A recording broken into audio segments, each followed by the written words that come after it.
छुई जैसे ही room number 29 में गई उसने उस रूम को देखा जो गंदा था काफी। ये देख खुशी ने कहा, लग जा खुशी काम पर। ऐसा बोलते हुए उसने उस रूम को अच्छे से साफ कर दिया और खुद से खुश होते हुए बोली, चलो एक काम तो हो गया मेरा। इतना कहते हुए वो जैसे ही जाने को हुई तभी उसने देखा उसके पीछे दो आदमी जो वहीं होटल स्टाफ में थे। उन्हें एकदम अपने सामने खड़े देख उसे डर लग गया, लेकिन दूसरे ही पल उसने उन दोनों से कहा, तुम दोनों अभी आए हो, पहले आ जाते तो मुझे ये रूम अकेले साफ नहीं करना पड़ता। ये सुन उन दोनों ने कहा, अब तो आ गए हैं ना हम लोग, अब सब साफ कर देंगे। ऐसा बोलते हुए उनकी गंदी नज़र उसकी बॉडी पर थी। पर खुशी इन सब से आज़ान बनते हुए हल्के गुस्से में बोली, क्या साफ कर दोगी तुम लोगों? साफ हो जब सब कुछ मैंने पहले ही साफ कर दिया है। तुम दोनों की लगता है शिकायत करनी पड़ेगी मैनेजर साहब से। इतना बोल खुशी जैसे ही जाने को हुई पहले आदमी ने उसके हाथ को पकड़ लिया और दूसरे आदमी ने उस रूम का दरवाज़ा अच्छे से लॉक कर दिया जिससे वो बाहर ना सके। ये देख खुशी ने तेज आवाज से कहा, ये तुम दोनों क्या कर रहे हो? दरवाज़ा खोलो, मुझे जाने दो। ये सुन उन दोनों आदमियों ने कहा, पहले अपना काम तो ओर ले। ये सुन खुशी ने कहा, तुम दोनों को अपना जो भी करना है काम अपना करो, पर मुझे यहाँ से जाने दो। मुझे दिशा को खाना देना है, वो सुबह से भूखी होगी। ये सुन उन दोनों ने अपनी चेस्ट पर हाथ फेरते हुए कहा, पहले हमारी भूख तो शांत कर दो। खुशी ने ये सुन कहा, हाँ तो तुम लोग भी चलो, तुम दोनों को भी दे दूंगी खाना।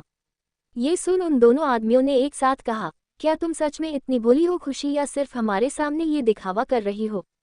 हम तो यहाँ तुम्हारे साथ वो सब कुछ करना चाहते हैं जो एक पति अपनी पत्नी के साथ करते हैं। बस तुम ये समझ लेना हम दोनों तुम्हारे पति हैं एक दिन के। ये सुन खुशी ने गुस्से में कहा, ये क्या बोल रहे हो तुम दोनों? कैसी बकवास बातें कर रहे हो? मैनेजर सर ने मुझे ये रूम साफ करने को कहा था। यहाँ थोड़ी देर में गेस्ट आने स्टार्ट हो जाएंगे। ये रूम उन लोगों के ही तैयार किया है मैंने। अगर तुम दोनों ने मुझे यहाँ जाने नहीं दिया तो सर तुम दोनों को छोड़ेंगे नहीं, इतना याद रख लेना। ये सुन उन दोनों ने हंसते हुए कहा, हम दोनों क्या तुम्हें पागल लगते हैं जो मैनेजर के ये रूम साफ करवाने के बाद आते यहाँ? बात बस इतनी सी है खुशी रानी, हमने तुम्हारे लिए छोटा सा जाल बिछाया था जिसमें तुम फंस चुकी हो। छोटू को हम दोनों ने ही कहा था तुम्हें यहाँ ये कहने को ताकि तुम यहाँ पर आओ। बहुत दिनों से नज़र थी तुम पर। जितना हम दोनों तड़पे हैं ना तुम्हारे लिए, उससे ज़्यादा तुम तड़पोगी। और पता है एक खास बात है इस रूम की, तुम कितना भी चीखो चिल्लाओ यहाँ तुम्हारी आवाज़ कोई नहीं सुनेगा और ना ही बाहर जाएगी तुम्हारी ये प्यारी सी आवाज़। ऐसा बोलते हुए उन दोनों ने एक साथ कहा, अब बातें बहुत हो चुकी, अब बारी है कुछ डार्क रोमांटिक करने की। इतना उनमें से एक ने खुशी को बेड से बांध दिया और अपने कपड़े उतारने लगे। ये देख खुशी रोने लगी। उसको रोता देख उनमें से एक उसके मुंह पर थप्पड़ मारते हुए कहा, चुप कर, तुझे भी मजा आएगा। ऐसा बोल उन्होंने खुशी के दुपट्टे को एक तरफ फेंक दिया और पहले उसके बालों को बैंड पर बिखरा कर उसकी खुशी लेते हुए बोले, सच बताओ खुशी तुम्हारे ये बाल ये वालों की खुशबू मुझे पागल कर देती है। आज तक ना जाने कितनी लड़कियों के साथ ये सब किया होगा, पर जो बात तुम में है वो किसी में नहीं है। इसलिए ये सब तुम्हारे साथ करने के बाद हम दोनों तुमसे शादी कर लेंगे ताकि तुम सिर्फ हम दोनों की हो। और आज हम दोनों तुम्हारी बॉडी में अपनी छाप छोड़ देंगे जिससे कोई भी हम दोनों के अलावा तुम्हारे पास आ सके। वहीं दूसरी तरफ रुद्र जो दिशा के रूम से बाहर निकल रहा था, उसने कुछ सोचते हुए कहा, यही रूम होगा। उस खुशी का मुझसे बचने के लिए यहाँ छिपी बैठी है। ऐसा सोचते हुए वो जैसे ही रूम पहुंचा वैसे ही उसने देखा दिशा परेशानी में बेड पर बैठी हुई थी। ये देख रुद्र ने उसे कहा, तुम यहाँ, वो तुम्हारी बहन नजर नहीं है? नहीं। ये सुन दिशा ने जब रुद्र को अपने सामने देखा तो एक पल तो वो डर गई, लेकिन दूसरे ही पल उसने कहा, हाँ वो दी सुबह बाहर मार्केट से बाहर लाने गई थी, अब तक नहीं यहाँ पर आए। होटल के स्टाफ ने भी दी को था आते हुए नहीं देखा अभी तक। ये सुन रुद्र ने कुछ सोचते हुए कहा, क्या कहा? खुशी अब तक नहीं आई यहाँ पर? ये सुन दिशा ने कहा, हाँ वो सुबह से गायब है। ये सुन रुद्र ने कहा, पर वो तो मेरे साथ ही अभी कुछ देर पहले यहाँ पर आई थी। फिर कहा गायब हो सकती है वो? ये सुन दिशा ने परेशान होते हुए कहा, अगर आ गई थी तो कहाँ चली गई? ये सुन रुद्र ने उसे ताना मारते हुए कहा, कहीं तो भाग तो नहीं गई यहाँ से मेरे डर से? ये सुन दिशा ने गुस्से में कहा, मेरी दी भागने वालों में से नहीं है समझे, और अगर उन्हें यहाँ से जाना होता तो मुझे तो वो अपने साथ लेकर जाती जरूर। वो किसी बड़ी मुसीबत में फंसी होगी मेरी दी। मुझे दी को ढूंढने जाना होगा, ना जाने वो किस हालत में होगी। जिस पर रुद्र ने उसे समझाते हुए कहा, मैं भी तुम्हारे साथ चलता हूँ उसे देखने के लिए। ऐसा बोल वो दोनों सबके बारे में पूछने लगे, पर उन्हें कुछ भी नहीं पता चल रहा था। तभी वहां गुजर रहे छोटू पर दिशा की नजर गई। उसे दो आदमी होटल के कम लग रहे थे। उसे कुछ शक अब होने लगा था। ऐसा सोचते हुए उसने छोटू को बुलाया तो छोटू ने उनसे कहा, दी कुछ काम था क्या हमसे? ये सुन दिशा ने कहा, हाँ वो तुमने दी को देखा है क्या कहीं? ये सुन छोटू ने कहा, हाँ वो रूम नंबर 29 को साफ करने के लिए मैंने ही उन्हें बोला था, वो कुछ गेस्ट आ रहे हैं तो उनके लिए रूम साफ रहना चाहिए। ये सुन दिशा ने गुस्से में, ये किसने कहा तुमसे? ये सुन छोटू ने कहा, ये सब तो मुझे रमेश और राजेश ने कहा था कि मैनेजर सर ने कहा है उनसे। ये सुन दिशा ने परेशान होते हुए खुद से बोली, लेकिन वो रूम तो बंद कर दिया गया है और अगर उन्होंने मेरी दी को ये बोलना ही होता तो वो खुद बोलते ना, कहीं दी किसी बड़ी मुसीबत में तो नहीं है। ऐसा बोल उसने रुद्र को देखा जो वहां से रूम नंबर 29 के पास पहुंचा। जैसे ही उसने दरवाज़ा खोला उसके होश उड़ चुके थे। दिशा और रुद्र ने जैसे ही दरवाज़ा खोला तो उनके होश उड़ गए थे, क्योंकि खुशी ने बड़ी बेरहमी से उन दोनों गुंडों की जान ले ली थी। उनको ऐसी मौत दी थी कि रुद्र, जो खुद इतना जालिम था, जब उसने इतनी बेरहमी देखी तो उससे भी देखा नहीं गया। उसने और दिशा दोनों ने अपना मुंह मोड़ लिया, लेकिन तभी अचानक से उन दोनों को कुछ आवाज़ उनके कानों में पड़ी। जैसे ही उन दोनों के कानों में वो आवाज़ पड़ी, उन दोनों ने पीछे मुड़कर देखा तो पाया खुशी जोर से नीचे गिरी, जिसके कारण उसका सिर बेड से जा टकराया। ये देख रुद्र ने उसे अपनी बाहों में उठाया और उसने दिशा को मैनेजर को कॉल करके रूम नंबर 29 में बुलाने को कहा। थोड़ी देर में जब मैनेजर वहां आ पहुंचे तो उन्हें उल्टी होने लगी। रुद्र ने अपनी सख्त आवाज में कहा, इन दोनों आदमियों की लाशों को यहाँ के जंगल में फेंक दो, और ऐसा सबको लगना चाहिए जैसे इनको कोई जानवर यहाँ से उठाकर ले गया है। ये सुन मैनेजर ने धीमी आवाज में कहा, पर यह गलत है सर, हम यहाँ के स्टाफ के साथ ऐसा नहीं कर सकते। तभी रुद्र ने अपनी तेज आवाज में कहा, इस कमरे को जला दो, अभी के अभी, कोई भी सबूत मेरी खुशी के खिलाफ नहीं होना चाहिए। समझ में आए बात? अगर तुमने ये नहीं किया और तुम्हारे कारण खुशी की जान को खतरा हुआ तो मैं तुम्हें जान से मार दूंगा, समझे? ये सुन मैनेजर को पसीना आने लगा। उसने डरते हुए कहा, बॉस आप जाओ यहाँ से, मैं अभी इस रूम को आग लगा दूंगा, और यहाँ के सीसीटीवी कैमरे भी खराब है तो किसी को पता भी नहीं चलेगा। ये सुन रुद्र ने अपनी हाँ में सिर हिलाया और वहां से खुशी को लेकर चला गया। उसके जाने के बाद मैनेजर ने उस कमरे को जला दिया और सबको उस फ्लोर से दूर रहने को कहा, और ये कि आज के बाद कोई भी उस जगह नहीं जाएगा। रुद्र खुशी को उसके रूम ले जाने लगा। तभी रास्ते में असद आया। उसने उन दोनों की तरफ देखते हुए कहा, तुम दोनों यहाँ एक साथ? और खुशी को क्या हुआ? ये सुन दिशा ने असद की तरफ देख नफरत से कहा, आपसे मतलब? ये सुन असद ने कहा, मुझे मतलब नहीं होगा तो और किसे मतलब होगा? हाँ। ये सुन रुद्र ने उसे गुस्से में घूरते हुए कहा, क्या कहना चाहते हो तुम? असद की नज़र सिर्फ खुशी पर ही थी। उसने अपनी नज़रों को खुशी की तरफ करते हुए कहा, वो जो तुम देखना नहीं चाहते, खुशी मेरी होने वाली बीवी है, तो तुम उससे दूर रहो और अब तुम्हारा उस पर कोई हक नहीं बनता जब उसने तुम्हें मेरे लिए छोड़ा, समझे? ये सुन रुद्र को उस पर इतना गुस्सा आ रहा था कि उसका बस चलता तो वो उसकी जान ले लेता, पर उसकी बातों का उसके पास कोई जवाब नहीं था। उसकी बातों को सुन रुद्र को अपने अंदर कुछ टूटता सा महसूस हुआ। वो आखिर किस हक से खुशी को अपनी बाहों में भर सकता था? ये सोच उसकी पकड़ उस पर से ढीली हो गई।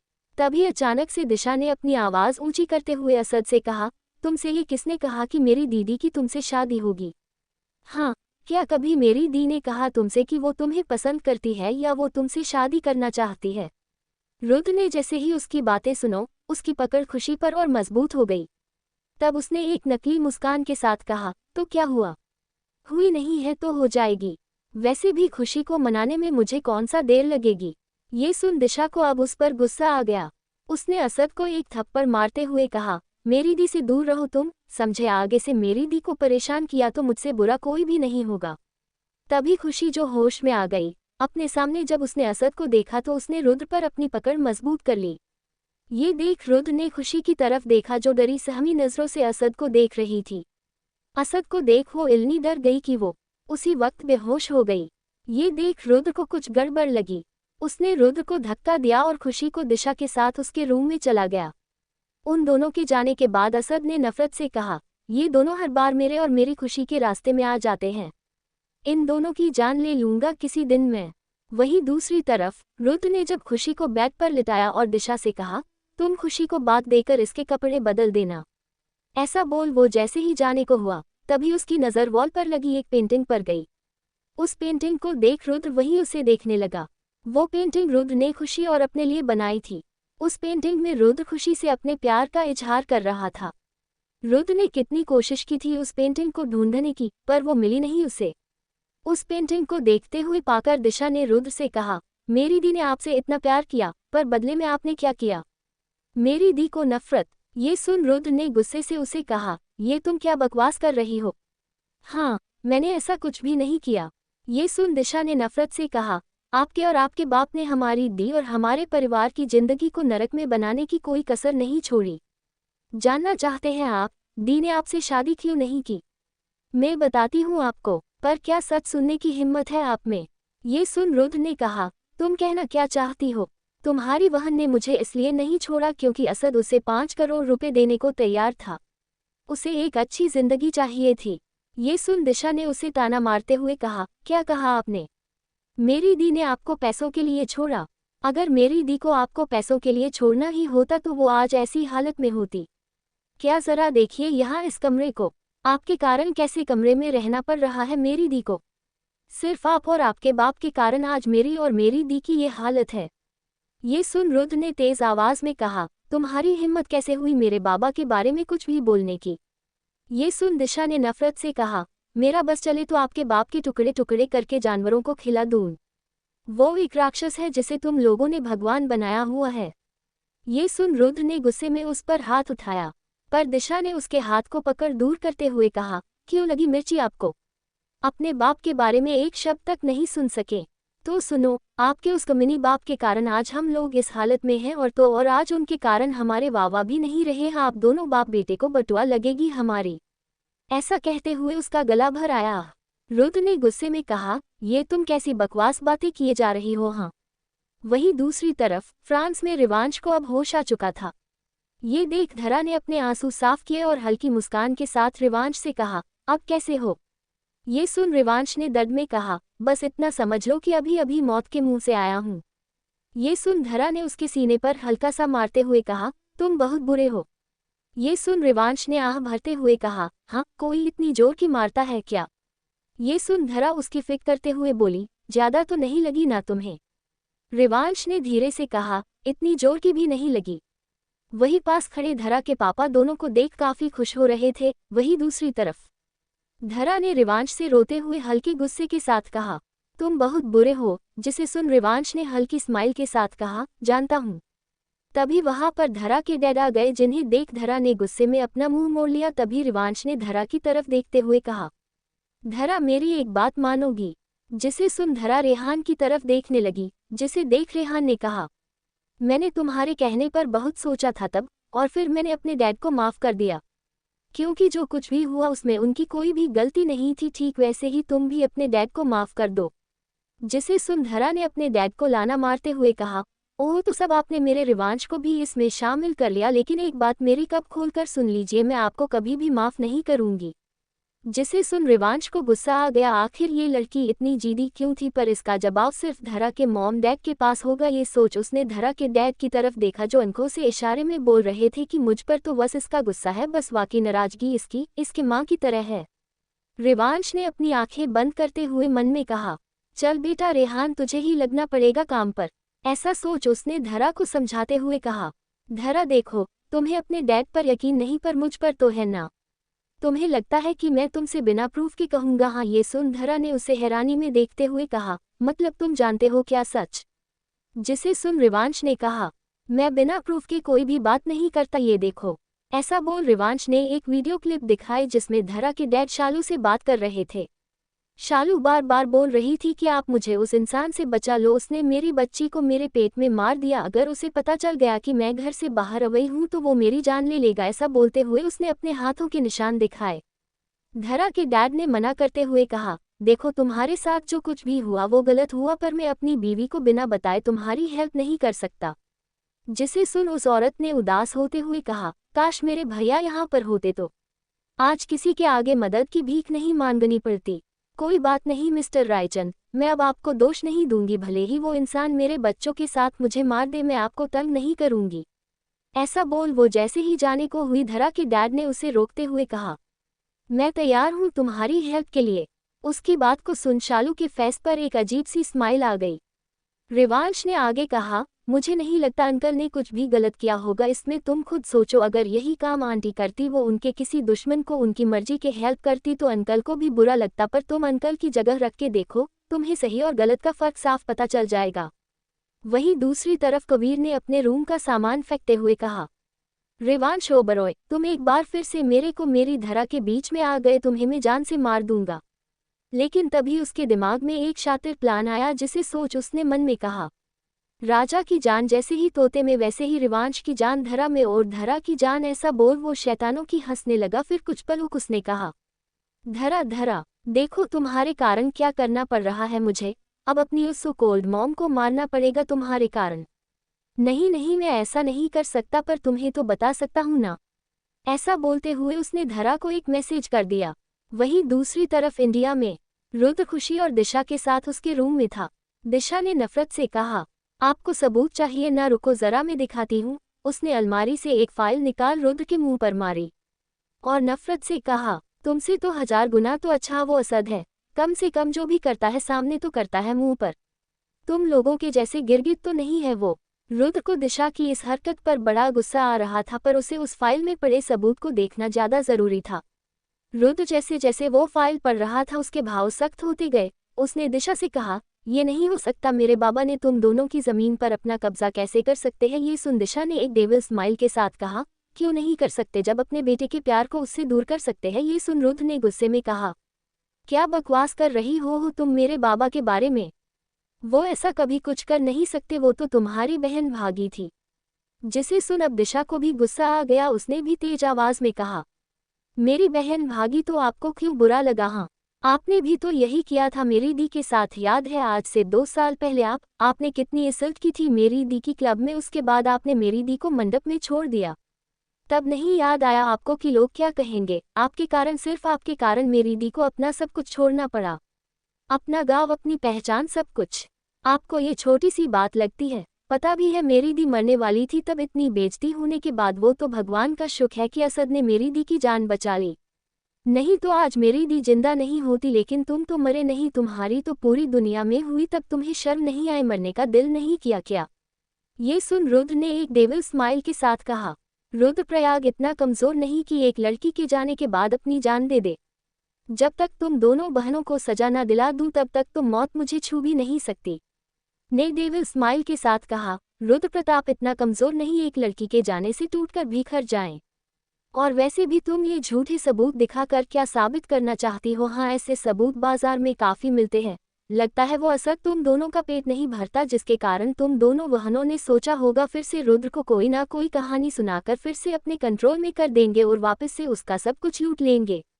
लेकिन तुम लोग भूल गए, मैं वो रुद्र नहीं जो तुम्हारी बहन जैसी लड़की के बहकावे में आ जाए। वैसे भी मेरे बाबा ने मुझे पहले ही तुम दोनों बहनों का सच बता दिया था, और तुम्हारी उस नकली फैमिली का भी, और तुम्हारे बाप और भाई का। तुम्हारा बाप एक नंबर का झगड़ालू और लालची इंसान था, मेरे बाबा की प्रॉपर्टी पर नजर थी उसकी। अच्छा हुआ वो मर गया, वरना मैं उसे मार देता। दिशा को रुद्र की आंखों में एक अलग आग दिखी जो किसी को भी जलाने के लिए काफी थी। जब रुद्र ने उनके बाबा के बारे में गलत कहा, तब किसी ने अचानक से रुद्र का फेस अपनी तरफ किया और उसके गालों में एक जोरदार थप्पड़ मारा। रुद्र और दिशा ने जब सामने देखा तो उनके सामने कोई और नहीं बल्कि खुशी थी। खुशी ने अपने आंखों में आंसू और नफरत लिए कहा, अब तक तो मैं तुम्हारी नफरत बस इसलिए सह रही थी क्योंकि कहीं ना कहीं मुझे लगता था कि मैंने तुम्हारे साथ गलत किया। तुम्हारे बाप की सजा तुम्हें नहीं देनी चाहिए थी।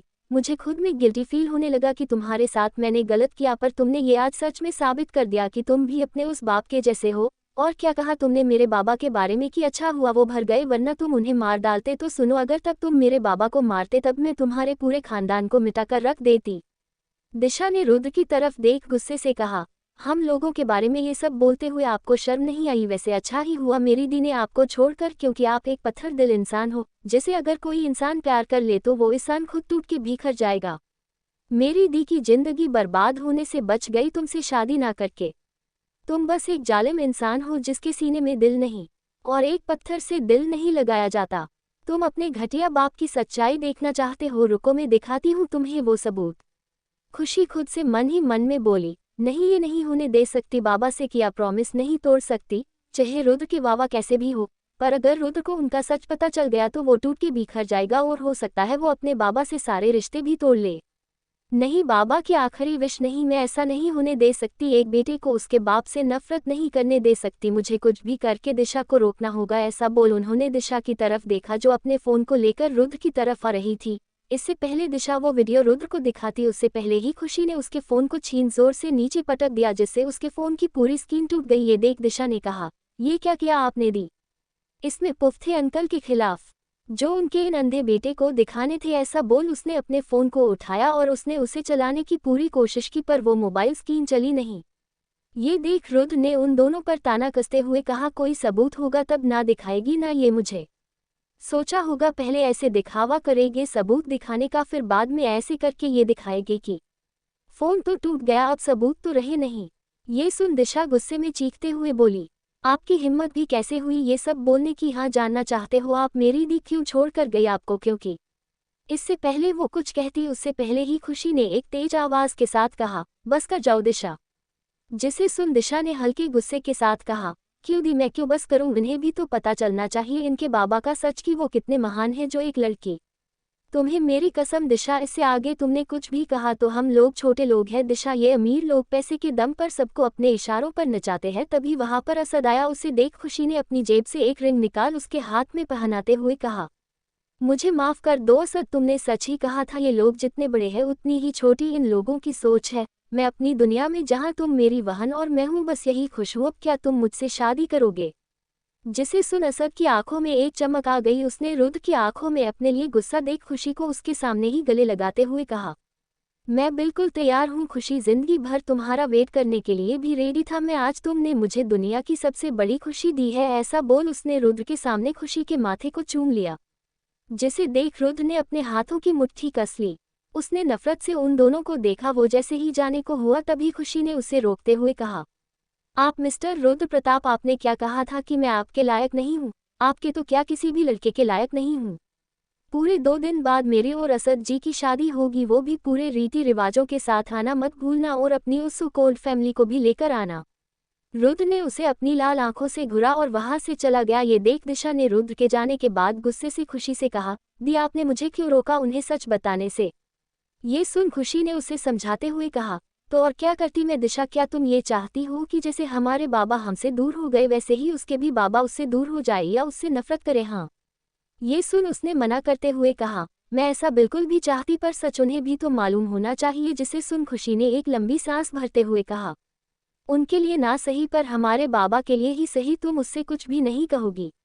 ये सुन दिशा ने हल्के गुस्से में कहा, नहीं, मैं तो उन्हें बता कर ही रहूंगी। आप क्यों रोक रहे हो मुझे बताने से? जिसे सुन खुशी ने कहा, बाबा की आखिरी इच्छा थी कि उनके दोस्त का बेटा कभी भी उनसे नफरत ना करे, हमारे कारण तो बिल्कुल भी नहीं। इसलिए और वैसे भी ये रुद्र के नाम का चैप्टर क्लोज हो चुका है तो तुम उसे छोड़कर अब असद को अपने जीजू के रूप में एक्सपेक्ट करो।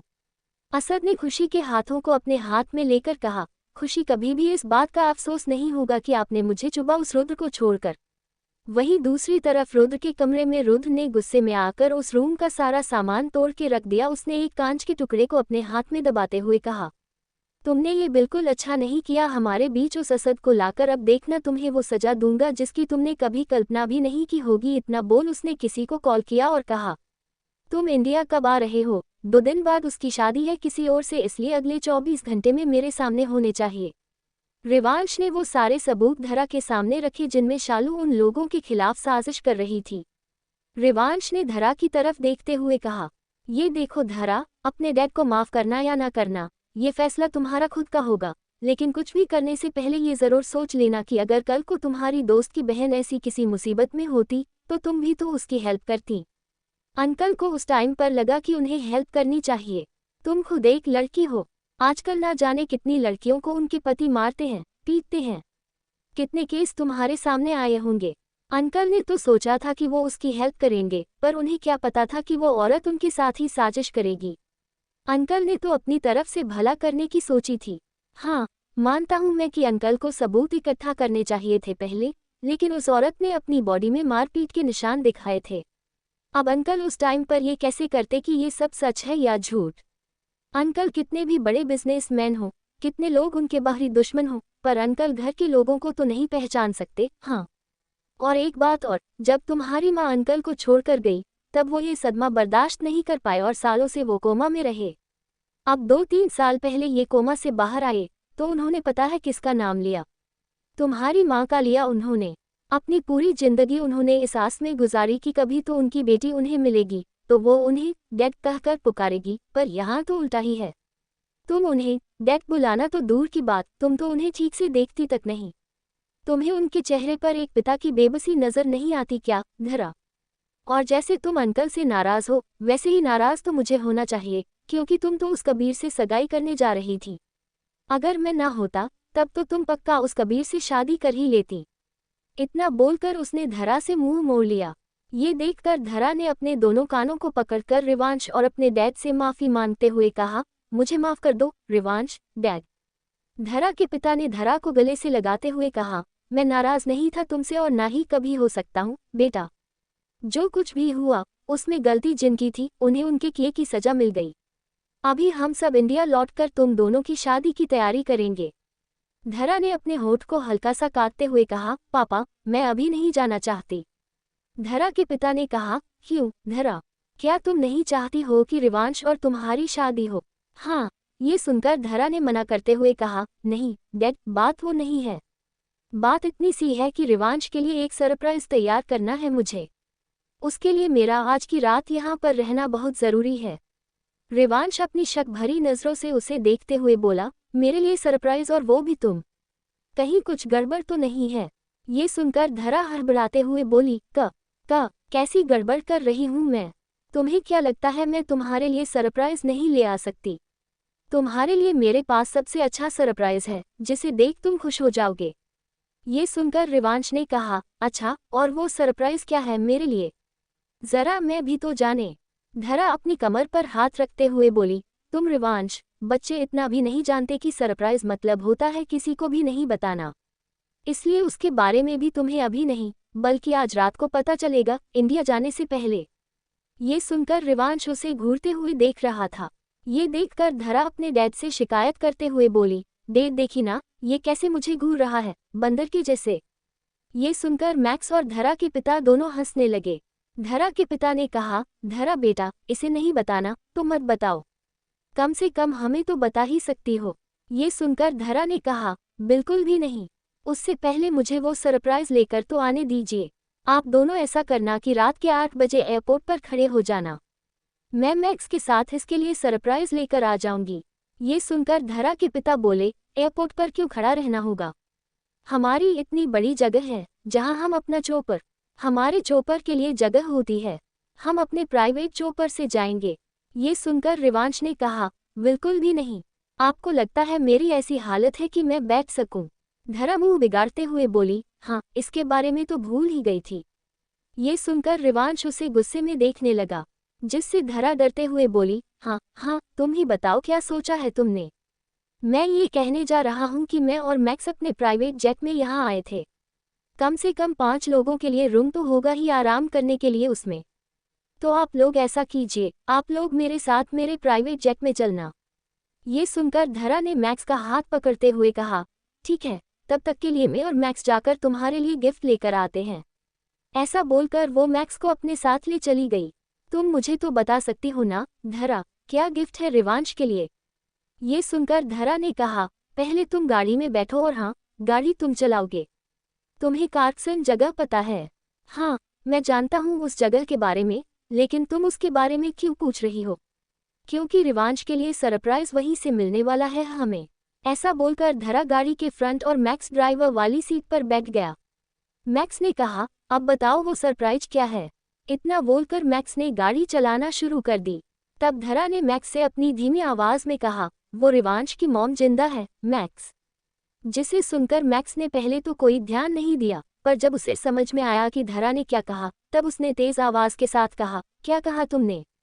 आंटी जिंदा है। ये सुनकर धरा ने उसके होंठ पर एक गुस्से से भरा थप्पड़ मारते हुए कहा, चुप नहीं रह सकते तुम? इतने जोर से बोलने की क्या जरूरत थी? जिसे सुनकर मैक्स ने कहा, हाँ तो तुम ऐसे कुछ भी बोलोगी तो मैं कैसे सच मान लूंगा? ये सुनकर धरा ने उसे थप्पड़ दिखाते हुए कहा, पागल इंसान, मेरे पास प्रूफ भी है, ये देखो। इतना बोलकर धरा ने मैक्स के सामने रिवांश की मां की फोटो रख दी, जो उन्होंने जब कबीर उसके लिए रिश्ता लेकर आया था तब उसने चुपके से खींची थी ताकि उसके पास सबूत तो हो। ये सुनकर मैक्स ने कुछ सोचते हुए कहा, इसका क्या मतलब हो सकता है? I mean, रिवांश की मां उस कबीर के पास कैसे हो सकती है? धरा मैक्स के साथ फ्रांस की एक जगह कारकसोन, जो कि साउथ फ्रांस में है, वहां आई थी। वहां की दीवारें और महल खंडहर के रूप में हैं। वहां के एक सुनसान इलाके में बने एक खंडहर में धरा मैक्स को अपने साथ लेकर चली आई। मैक्स ने धरा को समझाते हुए कहा, तुम्हें सच में लगता है वो जगह यही है जहां से तुम उसका गिफ्ट I mean, उसकी मां को लेकर जाओगी? ये सुन धरा ने उसे घूरते हुए कहा, क्या तुम्हें लगता है मैं तुमसे झूठ कहूंगी उनकी मां के बारे में? नहीं, पर मुझे नहीं लगता यहाँ पर कोई हो सकता है। जहाँ तक मैं देख पा रहा है, वहाँ तक तो यहाँ पर जंगली जानवर या फिर ड्रग्स एडिक्ट लोग होंगे। यहाँ पर तुम कुछ पल के लिए शांत नहीं रह सकती। सुनो मैक्स, तुम एक काम करो, मेरे साथ अंदर चलो, पर तुम अपने फ़ोन में हमारी वीडियो बनाना ताकि सबूत के तौर पर पेश किया जा सके। और हाँ, तुम प्लीज़ अपने आदमियों को यहाँ पर बुला लो ताकि वो हमारी हेल्प कर सकें। ठीक है, तुम जाओ, मैं यहीं छिपकर तुम पर नज़र रखता हूँ। धरा उस खंडहर में अपने कदमों को धीरे धीरे आगे बढ़ा रही थी। मैक्स की नज़रें सिर्फ उसी पर थीं, वो क्या एक्शन लेती है। वही धरा जैसे ही उस खंडहर में पहुंची, उसने देखा कबीर ने रिवांश की मां के सिर पर गन पॉइंट की हुई थी। वहीं आसपास उसके कबीर के आदमी फैले हुए थे। वहां पर शादी का मंडप सजा हुआ था। ये देख धरा धीरे से उसकी ओर बढ़ने लगी। उसने सॉफ्ट आवाज में कबीर को पुकारा, कबीर, मैं यहाँ पर आ चुकी हूँ। अब तो प्लीज रिवांश की मॉम को जाने दो। उन्हें क्यों पकड़ा है तुमने? कबीर ने उसकी बात पर गन को अपने सिर से हटाते हुए कहा, नहीं धरा, मैं इस बूढ़ी को तो जाने नहीं दूंगा। जानती हो क्यों? धरा हैरान नजरों से उसे ही देख रही थी। तब कबीर ने आगे कहा, इस बूढ़ी ने मेरा सारा प्लान चौपट करने का सोचा। इसकी याददाश्त वापस आते ही ये तो सती सावित्री बनके अपने पति और अपने बेटे के पास जाने वाली थी, उन्हें मेरा सच बताने वाली थी। तो क्या करता मैं? हाँ, तुम्हें उस रिवांश से दूर करने का यही प्लान अच्छा लगा मुझे। पर कबीर, तुम्हें ये सच कैसे पता चला कि यह तुम्हारी दादी माँ नहीं, बल्कि यह रिवांश की माँ है? तुमने मुझे क्या बेवकूफ़ समझा है धरा, जो तुमसे जुड़ी हुई बातों को इग्नोर करूं? नहीं धरा, बिल्कुल भी नहीं। उस दिन जब तुम आंटी को देखकर शॉक हो गई थी, तब मुझे कुछ शक होने लगा था। इसलिए मैंने इंडिया से अपने आदमी को बोलकर इनकी सालों पहले की जानकारी इकट्ठा की। तब जाकर मुझे इनके बारे में सब कुछ पता चल गया कि ये कौन है। पर प्रॉब्लम तब खड़ी हुई मेरे सामने जब रिवांश और उसके बाप से मिलने की जिद करने लगी। तो क्या करता मैं? सच बता देती, ये तो फिर तुम्हें कैसे पा सकता था मैं? आखिर यही तो इकलौता सहारा था तुम तक पहुंचने का। तुम चाबी हो, यह एक। धरा ने कबीर को समझाते हुए कहा, कबीर, तुम ये बहुत गलत कर रहे हो आंटी को ऐसे रखकर। और वैसे भी अब मैं तुमसे प्यार नहीं करती, बिल्कुल भी। ये सुन कबीर ने तेज आवाज में चिल्लाते हुए कहा, क्यों नहीं कर सकती प्यार? हाँ, तुम्हारे लिए ज्योति को मारा, खुद के लिए गोली भी खाए, अब और क्या करूं तुम्हारे लिए जिससे तुम उस रिवांश को छोड़कर मेरे पास वापस आ जाओ। हो, मुझे जो सही लगा तुम्हें पाने के लिए, मैं वो सब किया। यहाँ तक कि जब शौर्य ने उस कॉटेज से बाहर निकला, तब मैंने उसका चेहरा अपने चेहरे पर निकाल लिया था ताकि तुम्हें पता ना चल सके। पर उस आशी की बच्ची ने सब खराब कर दिया। अच्छा खासा तुम्हें वहां से लेकर रिवांश से दूर चला आता, लेकिन नहीं। उस कमीनी को तुम्हें सजा देनी थी, बदला लेना था। सब को अब जेल में वो सड़ रही है। अच्छा है अगर यहाँ होती तो जान से मार देता। उसकी बात को सुन धरा अपनी आंखें बड़ी बड़ी करते हुए उसे ही देख रही थी। ऐसे मत देखो बेबी, वरना फिर से प्यार हो जाएगा तुम्हें मुझसे। वही झाड़ियों में छिपा मैक्स उसकी वीडियो बनाते हुए मन में बोला, ये कबीर कितना बड़ा शातिर है। शौर्य का नाम लेकर खुद गलत काम कर रहा था। हाँ, तभी उसे रिवांश का मैसेज आया, अब तक तुम दोनों आए नहीं। निकलना भी है हमें इंडिया के लिए। मैक्स ने टाइप करते हुए कहा, तुम्हारे लिए जो सरप्राइज लेकर आ रही है ना, वो उसे देख तुम्हारे खुद के होश उड़ जाएंगे, पर तुम्हें बहुत खुशी होगी उसे देखकर। अच्छा, ऐसा क्या लेकर आ रही है वो? क्या कहीं सागर में डुबकी लगाकर कोई कीमती मोती लेकर आ रही है? रिवांश के बोलने के लहजे में एक मजाक था, जिसे सुन मैक्स ने हल्के गुस्से से कहा, पागल आदमी, एक बार आने दो हमें, फिर बताना होगा धरा को। और दूसरी बात, तुम्हें पता है आशी के साथ धरा का किडनैप किसने किया था?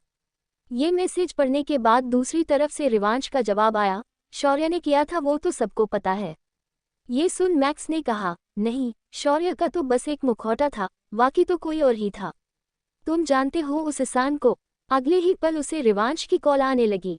वो तो मैक्स ने कॉल को साइलेंट मोड पर रखा हुआ था, तो कबीर को उसके बारे में पता नहीं चला। मैक्स ने हल्के गुस्से के साथ कहा, तुम थोड़ी देर कॉल किए बिना नहीं रह सकते क्या? हम एक जरूरी काम से बाहर आए हैं, तुम हमें देवर भाभी को परेशान क्यों कर रहे हो? ये सुन रिवांश ने उसे गुस्से से कहा, कहाँ हो तुम दोनों? और शौर्य का मुखौटा आखिर किसने पहना था? कौन था वो इंसान? मुझे बताओ मैक्स। मैक्स ने एक लंबी आह के साथ कहा, वो इंसान कोई और नहीं बल्कि कबीर था। हम लोग बस शौर्य को गलत समझते रहे, जबकि वो तो इंडिया छोड़कर तभी भाग गया था जब उसे पता चला कि धरा तुमसे प्यार करती है। ये कबीर के बच्चे को मैं जान से मार दूंगा। उसकी नौबत नहीं आएगी। हम बस थोड़ी देर में अपना काम पूरा करके तुम्हारे पास आ जाएंगे। वादा करता हूँ मैं तुमसे धरा की सेफ्टी का। वो मेरी भी आभी लगती है, उसके साथ गलत नहीं होने दूंगा। तुम बस कॉल मत करना अभी ना मैसेज, वरना हम दोनों बड़ी मुश्किल में पड़ जाएंगे। कहाँ पर हो तुम दोनों मैक्स? बताओ मुझे, तुम फोन क्यों नहीं उठा रहे? रिवांश, तुम्हारे लिए बस इतना जानना जरूरी है कि यह किसी की जिंदगी और मौत का सवाल है। अगर तुमने कॉल किया तो तुम धरा को खो देंगे, इसलिए मैं अभी अपना फोन साइलेंट कर रहा हूँ। कबीर ने धरा की तरफ देखते हुए प्यार से कहा, चलो धरा, अब हम दोनों शादी करते हैं। वैसे भी तुम्हारा सपना था ना मुझसे शादी करने का, तो लो, आज वो सच करने जा रहा हूँ मैं। नहीं कबीर, तुम मेरा सपना पहले थे, पर अब नहीं। अब मुझे बस मेरे रिवांश से प्यार है। उसके बिना एक पल भी नहीं रह सकती हूँ मैं। प्लीज मुझे और आंटी को छोड़ दो। तभी वहां पर मैक्स, जो उन लोगों को देख रहा था, उसने चुपके से आकर उनके पीछे से रिवांश की मॉम को आजाद किया। कबीर ने धरा के गाल पर हाथ रखते हुए कहा, धरा धरा, अब तुम कुछ भी कहो पर मैं तुमसे शादी करके ही रहूंगा। इतना बोल कबीर ने जैसे ही देखा तो पाया कि रिवांश की मॉम वहां पर नहीं थी। ये देख कबीर ने अपने आदमियों को कुछ कहना चाहा, पर वो सब मारे जा चुके थे। ये देख कबीर ने गुस्से से धरा का हाथ पकड़ा और उसे अपने साथ खींचते हुए जबरदस्ती शादी करने वाला था। तभी किसी ने कबीर के पीछे से 2 बार वार किया, जिससे कबीर को सब कुछ धुंधला दिखाई देने लगा और वो वहीं पर बेहोश हो गया। ये देख धरा मैक्स के पास आते हुए बोली, ये तुमने बिल्कुल सही किया मैक्स। अब आगे इस कबीर का क्या करना है? मैक्स और धरा ने बेहोश कबीर की तरफ देखा। धरा ने मैक्स की तारीफ करते हुए कहा, मेरे रिवांश के शेर, तुमने तो कमाल ही कर दिया। हिंदुस्तान की होप, रिवांश की तोप हो। ये सुन मैक्स ना समझी में बोला, यह क्या होता है? धरा ने अपनी देसी भाषा का इस्तेमाल करते हुए कहा, अरे इसका मतलब होता है मैंने तुम्हें इंडिया की होप और मेरे रिवांश की तोप मतलब कैनन बना दिया। ये सुन मैक्स थोड़ा शर्मा गया। उसने जब धरा की बात सुनी तो वह शर्माते हुए बोला, सच में? हाँ, और नहीं तो क्या? तुम्हें लगता है मैं झूठ बोलने वालों में से हूँ? अब देखो, तुम्हारी जगह पर अगर वो खज रिवांश होता तो बेहोश करने की जगह सीधा ऊपर टपका देता। बोलो, भला ये भी कोई बात हुई? सही बात है भाभी जी। फिर धरा ने आसपास देखा, जहां सब गुंडे बेहोश पड़े थे। ये देख उसने मैक्स को कुछ समझाया। उसके बाद उसने अपने मोबाइल का कैमरा ऑन करके खुद की रील्स बनाने लगी। यह मैं हूँ, यह मेरा होने वाला देवर है, और यह मेरा किडनैप हो रहा है, किडनैप हो रहा है। फिर बाद में बोली, यह मैं हूँ, यह मेरा एक्स बॉयफ्रेंड है, और यहाँ ये बेहोश पड़ा है। उसके बाद उसने मैक्स को अपना कैमरामैन बना दिया, और मैक्स भी उसकी तारीफ करते हुए बोला, यू आर वेरी स्मार्ट भाभी जी। धरा ने अदा से कहा, वो तो मैं हूँ ही। ऐसा बोलते हुए वो अपने मीडिया के अवतार में आ गई और उस बेहोश पड़े हुए गुंडों के ऊपर थप्पड़ मारते हुए बोली, तुम मोटे सान कहीं के, शर्म नहीं आती? ऐसे दिन दहाड़े एक मासूम सी औरत का अपहरण करते हुए शर्म नहीं आती, कमीनी? मैक्स ने धरा को रोकते हुए कहा, भाभी जी आप क्यों कष्ट दे रही हो? इसके लिए मैं हूँ, आप साइड हटिए। ऐसा बोल मैक्स उस मोटे आदमी की चेस्ट पर बैठते हुए कहा, साले, मेरी भाभी जी की शादी इस गुंडे के साथ करवाने चले थे, कमीनी कहीं के। मेरे बॉस का क्या होता सोचा है तुमने? तुम्हें पता भी है आजकल मेरी धरा भाभी जैसी लड़कियों मिलनी कितनी मुश्किल है। ये सुन धरा खुश हो गई और अपना सिर ऊंचा कर दिया। वहीं उन दोनों की नौटंकी देख सुहानी जी बोलो, तुम मेरे बेटे रिवांश की बीवी हो क्या? ये सुन धरा और मैक्स, जो अभी उन गुंडों के पास थे, मैक्स ने अपने आदमियों से कबीर को इंडिया साथ लेकर आने को कहा। वो आदमी कबीर को वहां से लेकर चले गए। धरा सुहानी जी के पास गई और उनके गले लगकर उनके गालों पर किस करते हुए बोली, वाह, होने वाली सासू माँ, आप तो कमाल हो, कितनी सुंदर हो, आप तो एक सेल्फी तो बनती है ना सासू माँ। ऐसा बोलते हुए उसने जैसे ही फोन का कैमरा ऑन किया, तभी मैक्स ने बीच में पड़ते हुए कहा, मैं भी हूँ, अपने प्यारे से देवर को आप तो भूल ही गई। ये सुन धरा ने कहा, ओह देवर जी, आप भी कैसी बातें करते हो, आप तो मेरे छोटे भाई जैसे हो, आपको भला भूल सकती है मैं। वो तो सासू माँ से मिलने में एक्साइटेड हो गई थी तो। सुहानी जी धरा को कुछ बोलने वाली ही थी कि तभी धरा ने अपनी सास का मुंह पकड़ा और सामने की तरफ करते हुए बोली, सासू माँ, स्माइल। सुहानी जी ने एक हल्की सी स्माइल दी। धरा अपनी सासू माँ से शिकायत लगाते हुए बोली, सामू मम्मी, पता है आपका बेटा एक नंबर का बागर बिल्ला है, जब देखो मुझे घूरता रहता है, और पता है सासू मम्मी को मेरे से घर का सारा काम करवाला है, और ऊपर से खाने को भी नहीं देता। इतना कंजूसा, तभी तो देखो मैं सुख से काटा हो चुकी हूँ। सच में मेरा बेटा तुमसे घर का सारा काम करवाता है। हाँ सासू मम्मी, मैं झूठ क्यों बोलूंगी, आप मेरे देवर जी से पूछ लीजिए। क्यों देवर जी, मैक्स बेचारे का बुरा हाल हो चुका था। एक तरफ वो रिकॉर्डिंग कर रहा था उन सारे पलों की जो धरा के साथ उसने एंजॉय किए, रिवांश की माँ को बचाने तक। अब उसे खुद की फिक्र होने लगी कि अगर रिवांश ने देख लिया तो क्या होगा। वहीं मैक्स को जवाब न देता देख धरा को गुस्सा आ गया और उसने अपने हाथ को ऐसे दिखाया जैसे अगर उसने हमें हाँ नहीं मिलाई तो देख लेना, तुझे तो छोड़ने वाली नहीं। मैक्स को डर लग रहा था, पर वो कर भी क्या सकता था धरा की तारीफ करने के अलावा, इसलिए उसने एक नकली मुस्कान के साथ कहा, हाँ आंटी, आपको पता है वो मेरी भाभी से इतना काम करवाता है कि मेरी प्यारी भाभी की नींद 10 बजे खुलती है। और तो और बेचारी मेरी भाभी को वो जालिम इंसान मिक्सर में मसाले पिसवाता है। और तो और बेचारी मेरी भाभी उसकी इतनी सेवा करती है, थक जाती है। ये पर वो मेरा बॉस घमंडी कहीं का, एक दो वक्त बस 2 वक्त का कार्टून तक नहीं देखने देता। गौर से देखिए मेरी प्यारी भाभी को कैसी हालत कर दी उस जालिम इंसान ने। ये देख सुहानी जी को मन ही मन उन दोनों पर हंसी आ रही थी, पर उन्होंने अपनी हंसी को मन में छुपा लिया और आगे कहा, अब यही रहने का इरादा है तुम दोनों का? क्या नहीं तो फिर चलो। सासू माँ, आप तो बड़ी प्यारी हो, फिर वो ऐसे कैसे निकले? ये सुन मैक्स ने कहा, अरे भाभी जी, रिवांश सिर्फ दिखने में आंटी पर गया है, बाकी तो सारा अंकल पर गया है। वो खड़ूस। ये सुन धरा ने हाँ में हाँ मिलाते हुए बोली, हाँ तो तुम सही कह रहे हो। तुम फिर अपनी सास से गले लगते हुए कहा, सासू मम्मी, अब हम उन दोनों उन बाप बेटे की बैट बजा के रख देंगे। ये सुन मैक्स रुठते हुए बोला, भाभी आप मुझे प्यारे देवर को तो भूल गई। मैक्स बच्चों की तरह रुठते हुए बोला, भाभी आप मुझे तो भूल ही गई। मैं भी तो रिवांश के जुल्मों का शिकार हुआ हूँ। ना जाने कितनी बार उस जुल्मी अत्याचारी इंसान ने मुझे मासूम पर जुल्म किए होंगे। धरा भाभी। ये सुनकर धरा ने मैक्स के कंधे पर हाथ रखते हुए कहा, हाँ भाई, आपका दुख मैं अच्छे से समझ सकती हूँ, पर कर भी क्या सकते हैं। पर एक बात बताओ, उन्होंने आपके साथ? धरा एक्साइटेड लग रही थी। मैक्स वहीं पर बैठते हुए बोला, क्या बताऊं भाभी जी, उस जालिम इंसान को जब भी किसी बात का गुस्सा आता है ना, तो मुझे कभी साउथ अफ्रीका तो कभी ऐसे जंगलों में भेज देता है जहां आदिवासी लोग रहते हैं। ये देखो, ये मेरी गर्दन पर एक आदिवासी ने अपने चाकू से वार किया। अगर मैं वहां से नहीं भागता तो वो मेरा भोजन बना देता। धरा ने अपनी कमर में हाथ रखते हुए कहा, उनकी सजा तो उन्हें मिलेगी। सासू मम्मी, क्या आप हमारे साथ हैं? मेरा मतलब है उसको सबक सिखाने के लिए। उसकी सास हैरान खड़ी उन दोनों को देख रही थी कि कैसे हैं ये दोनों। एक पागल लगता तो दूसरा उससे ज्यादा पागल लगने लगा। धरा ने जब देखा कि वो कोई भी जवाब नहीं दे रही, तब उसने अपनी सास के कंधे पर हाथ रखते हुए कहा, सासू मम्मी आप क्या सोच रही हैं? कहीं अपने बेटे का साथ देने के बारे में तो नहीं सोच रही? अगर ऐसी बात है तो भूल जाओ, आपकी इतनी प्यारी सी बहू मिलने वाली है, वो नहीं मिलेगी।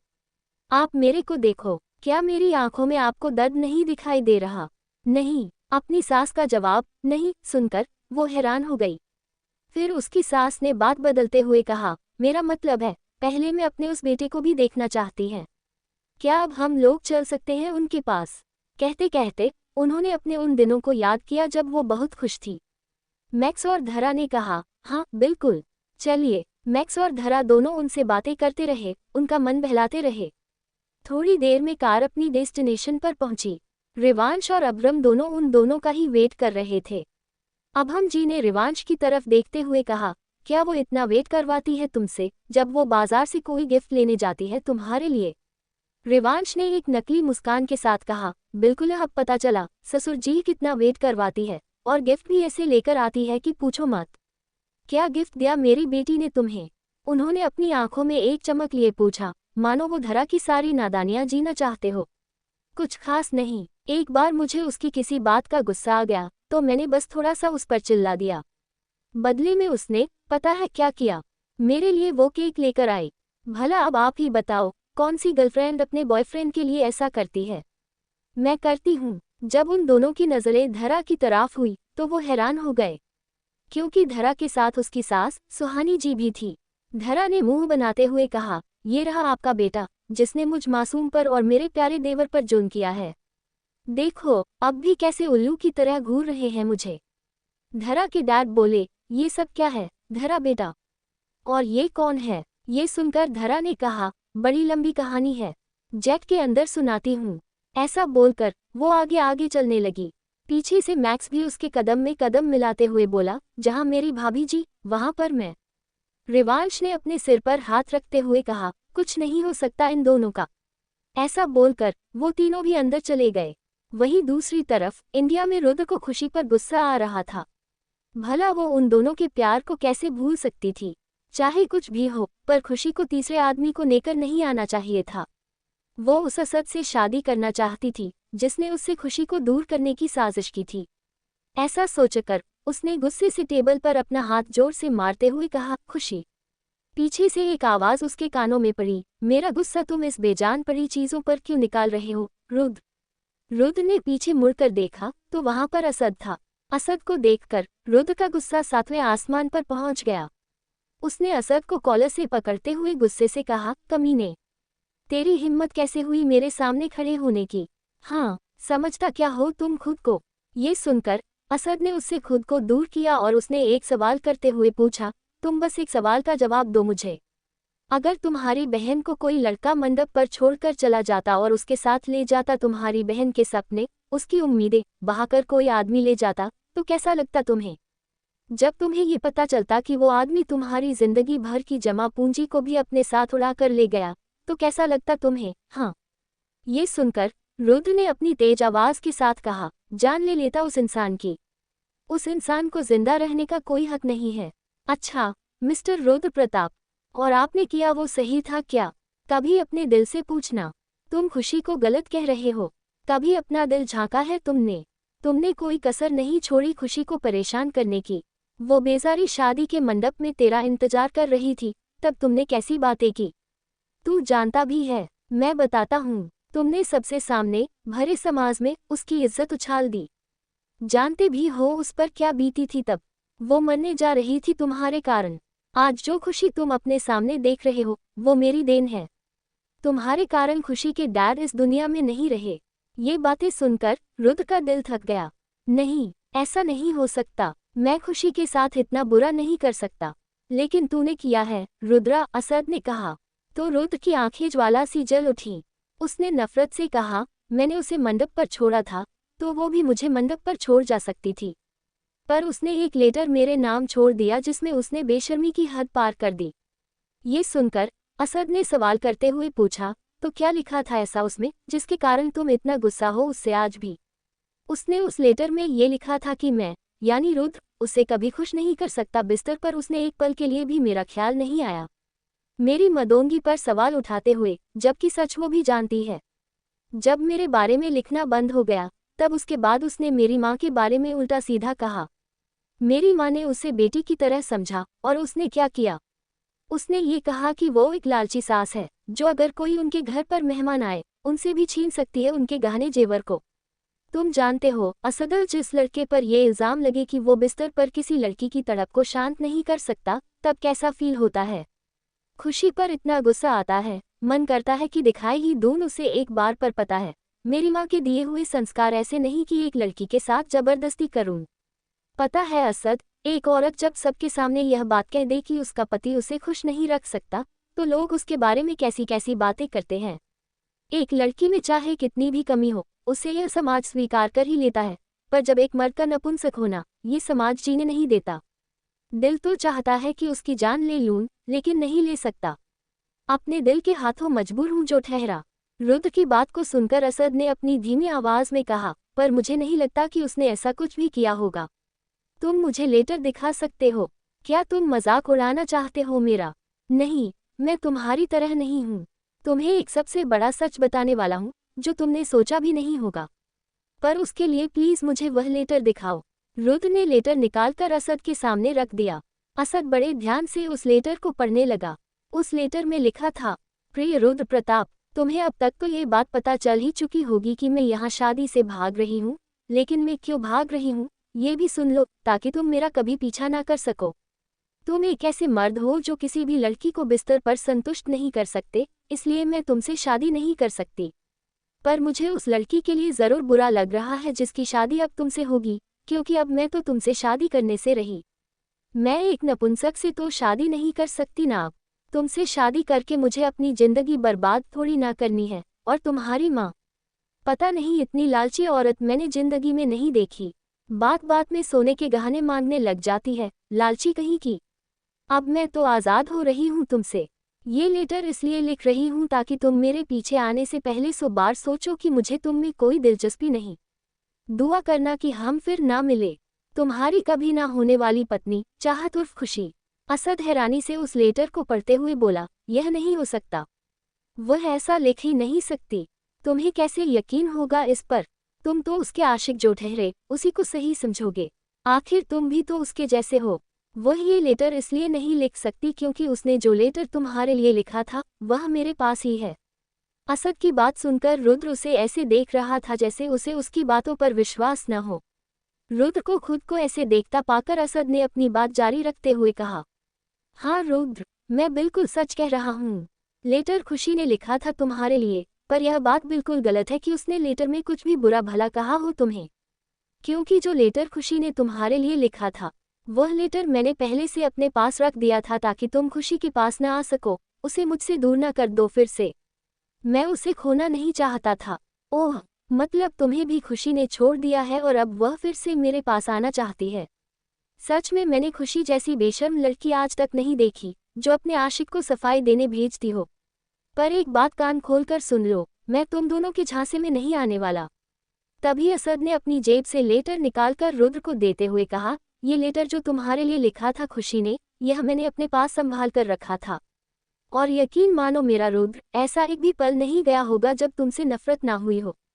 हर वक्त, हर दिन, जितना मैं ये लेटर पढ़ता, उतनी ही तुम्हारे लिए नफरत और गहरी होती चली गई।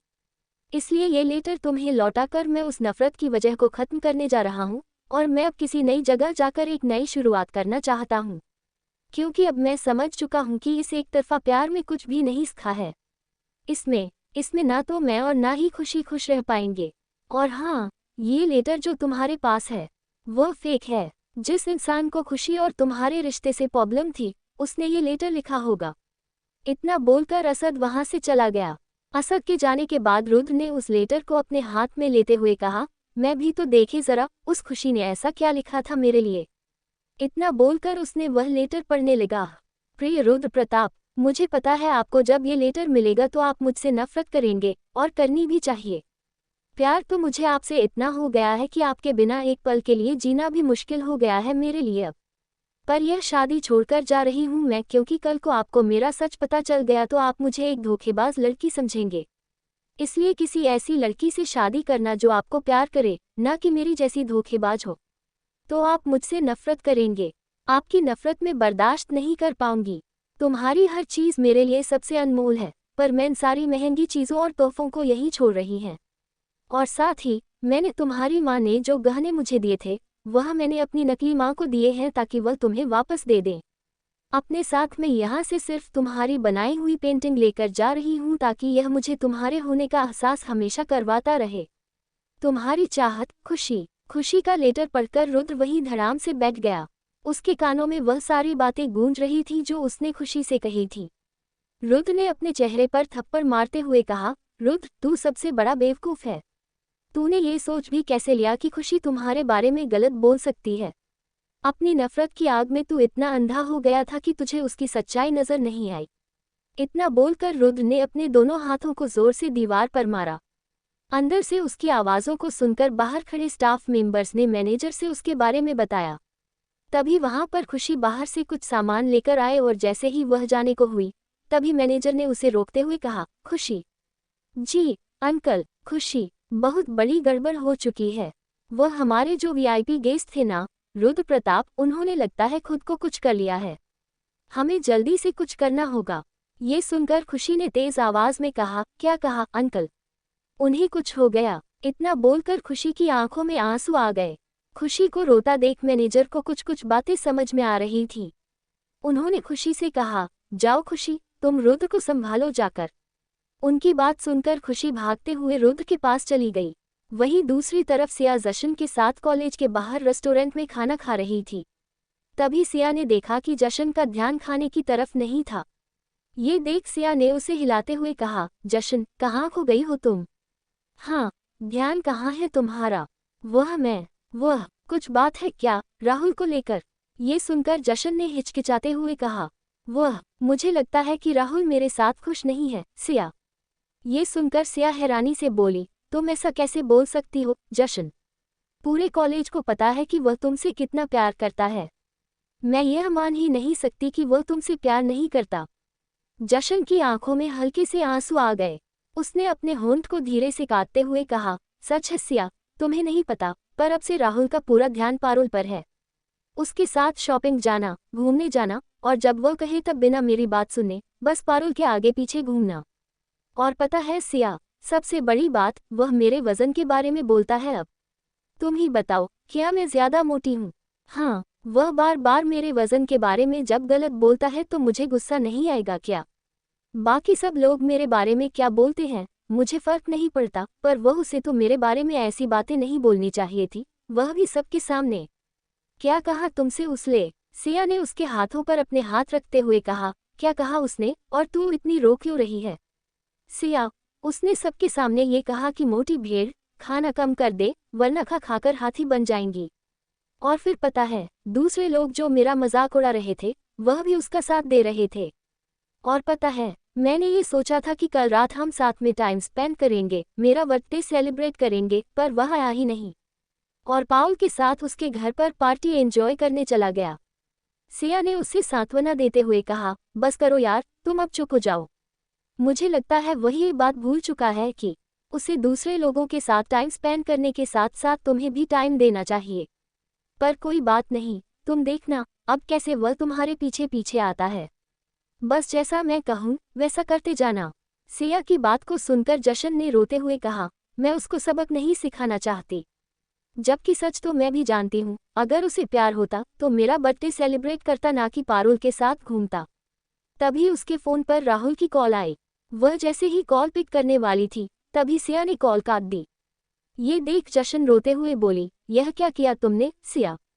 वही किया जो तुम्हें करना चाहिए था बहुत पहले, पर अब तू उसके लिए रोएगी नहीं बल्कि उसे रुलाएगी, समझी? तू कोई खिलौना नहीं है कि जब चाहे वह तुम्हारे नज़दीक आ जाए और जब चाहे तुमसे दूर चला जाए। उसे भी तुम्हारे दर्द का एहसास होना चाहिए। करने दो उसे कॉल, वह जितनी भी कॉल करे उसे पिक मत करना। और हाँ, तेरे लिए एक परफेक्ट बॉयफ्रेंड ढूंढने दो जो राहुल से भी ज्यादा हैंडसम हो, जिसे देखकर सब लड़कियां तुम्हारी दीवानी हो जाएं। तभी उसका फोन बिप किया। जब उसने मैसेज पढ़ा तब वह उसी वक्त रिप्लाई करना चाहती थी, तभी सिया ने उसके हाथ से फोन छीनते हुए मैसेज पढ़ा जिसमें राहुल ने लिखा था, है वेब, कहाँ हो तुम? आज शाम पार्टी में चल रही हो ना मेरे साथ? सिया ने टाइप करते हुए कहा, कैसी पार्टी?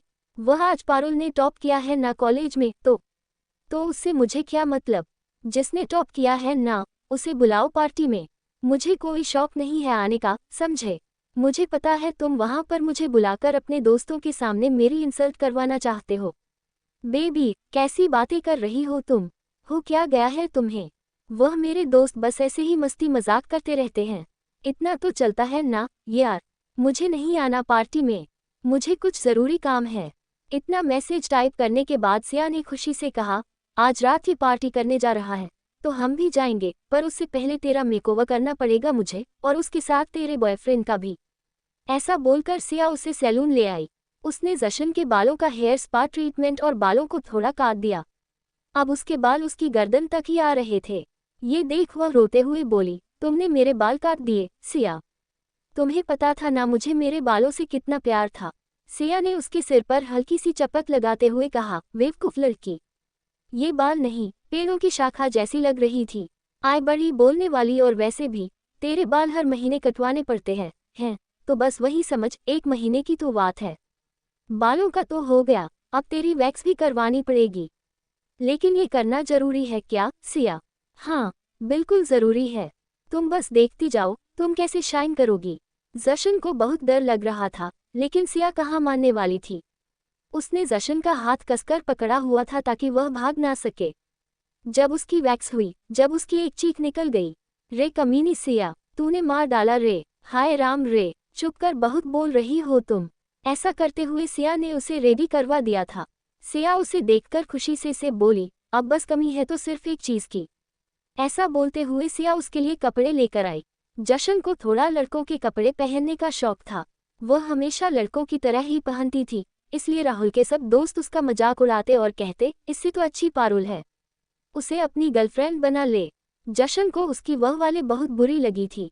आखिर उसकी भी तो कुछ सेल्फ रिस्पेक्ट थी, इसलिए उसने सिया की बात मानते हुए वह ड्रेस पहनने चली गई। जब वह बाहर वापस आई तो एक पल के लिए सिया भी शॉक रह गई। जशन ने डरते हुए कहा, क्या मैं सच में इतनी बेकार दिखाई दे रही हूँ? नहीं यार, तू बड़ी हॉट लग रही है। आज उन सब के दिलों में आग लगाएगी जिन्होंने तुम्हें बुरा भला कहा। तुम खुद देखो। सिया की बात को सुनकर जशन बिना ध्यान दिए बोली, क्या है यार सिया, अब भी वैसी ही तो। कहते कहते वह रुक गई और जब आईने में उसने ध्यान से देखा तो उसने खुशी और हैरानी से चिल्लाते हुए कहा, सिया, यह क्या? सच में हूं ना मैं? हाँ बाबा, तुम ही हो। ओह गॉड, आई कैंट बिलीव कि मैं भी इतनी सुंदर हो सकती हूँ। तुम पहले ही से सुंदर थी जशन, बस लोगों का तुम्हें देखने का नज़ारिया बदलेगा। अब बस खुद को कॉन्फिडेंट रखो। जशन ने एक party wear sleeveless black short dress पहनी जो उसके घुटनों से थोड़ी ऊपर आती थी। उसने गले में लॉकेट पहना जो कि रेड हॉट की शेप का था, पैरों में हाई हील्स जिनसे उसकी हाइट काफ़ी अच्छी दिख रही थी। उसने अपने हाथों में बोल्ड ब्लैक तेल पेंट और होठों पर डार्क रेड लिपस्टिक लगाए और थोड़ा हल्का सा मेकअप किया हुआ था। उसके साथ उसने कानों में टॉप्स पहने जो ब्लैक कलर के काफ़ी चमक रहे थे। उसके नेक पर एक छोटा सा टैटू बना हुआ था सांप का जो काफ़ी शाइन मार रहा था।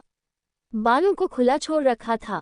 सच में वो किसी बॉलीवुड की हीरोइन से भी ज़्यादा अच्छी लग रही थी। वह मोटी नहीं थी, पर लड़कों जैसे कपड़े पहनने के कारण वह मोटी दिखती थी, जबकि असल में तो वह बिल्कुल पतली सी थी। सिया ने कुछ सोचते हुए कहा, तुम रेडी हो गई, पर अब तुम्हारे बॉयफ्रेंड को रेडी करना पड़ेगा। तुम बस यही वेट करो। इतना बोलकर सिया बिना उसकी बात सुने चली गई। जशन उसका वेट करती रही। तभी किसी ने उसके कंधे पर हाथ रखा तो वह एक पल के लिए चौंक गई, क्योंकि सामने एक हैंडसम सा लड़का लाइट ब्लू रंग की शर्ट और कीमी पेंट पहने हुए, हाथों में महंगी घड़ी, आंखों में काले चश्मे लगाए हुए और बालों की एक पोनी बनाए हुए खड़ा था। एक पल के लिए तो जशन भी उसमें खो गई। तभी उस लड़के ने कहा, तो आप ही है वह जिसकी मुझे हेल्प करने के लिए कहा गया? ओह, आप हो वह? जी हाँ, वह मैं हूँ। पर सिया कहीं दिखाई नहीं दे रही। वह कहाँ गायब हो गई? हाँ, उसे कुछ काम था तो वह चली गई। तो अब चलिए चलते हैं पार्टी में। आखिर आपके बॉयफ्रेंड की बैंड बजानी पड़ेगी। उसकी हिम्मत भी कैसे हुई आप जैसी हसीन लड़की का दिल तोड़ने की? जिस पर जशन मुस्कुरा दी। वहीं उस लड़के ने उसकी तारीफ करते हुए कहा, ओह गॉड, आपकी स्माइल कितनी प्यारी है।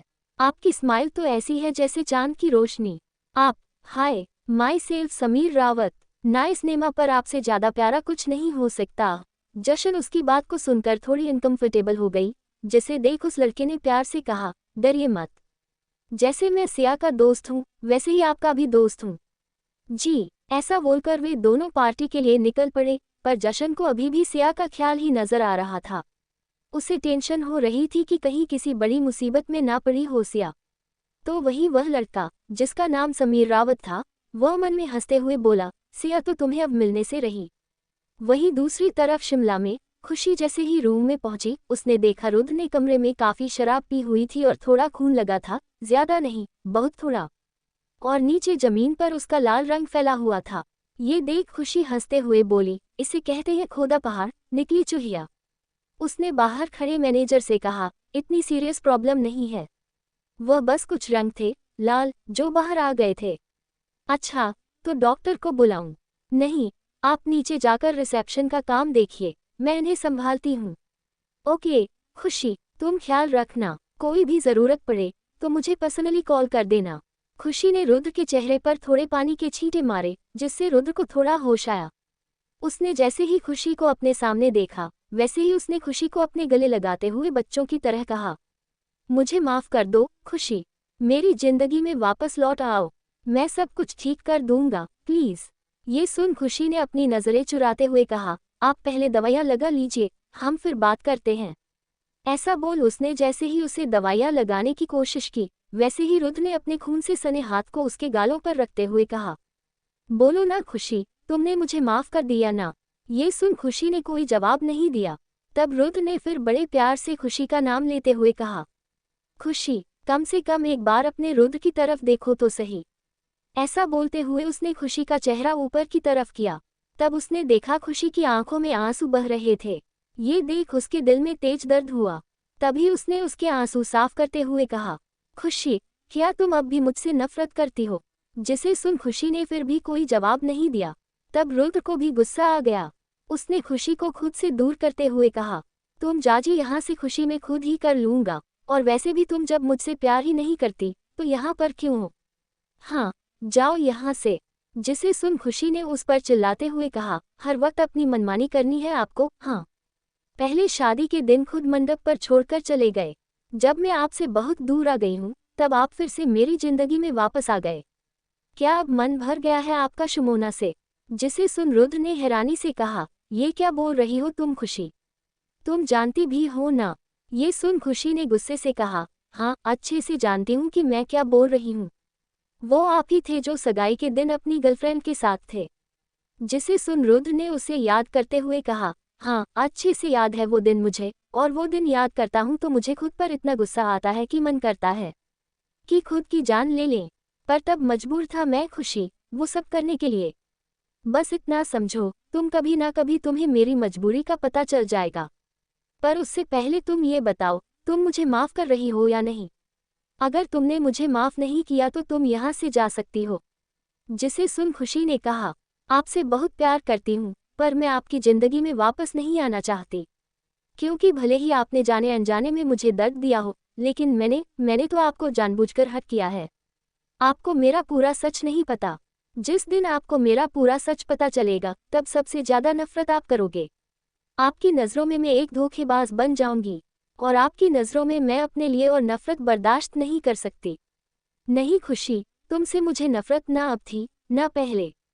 और तुम्हारा सच मैं जानता हूँ, इसलिए पूछ रहा हूँ, क्या तुम मुझसे प्यार करती हो? जिसे सुन खुशी ने उसके चेस्ट की तरफ देखा जहाँ खून निकल रहा था। जिसे देख खुशी ने कहा, हाँ, करती हूँ आपसे प्यार, बहुत बहुत प्यार करती हूँ आपसे। अब प्लीज़ मुझे आपकी चेस्ट पर पट्टी बांधने दीजिए। इतना बोल उसने रुद्र की शर्ट को उतारते हुए उसकी चेस्ट पर जैसे ही पट्टी लगाने को हुई, वैसे ही रुद्र ने खुशी को अपनी गोद में बिठा दिया।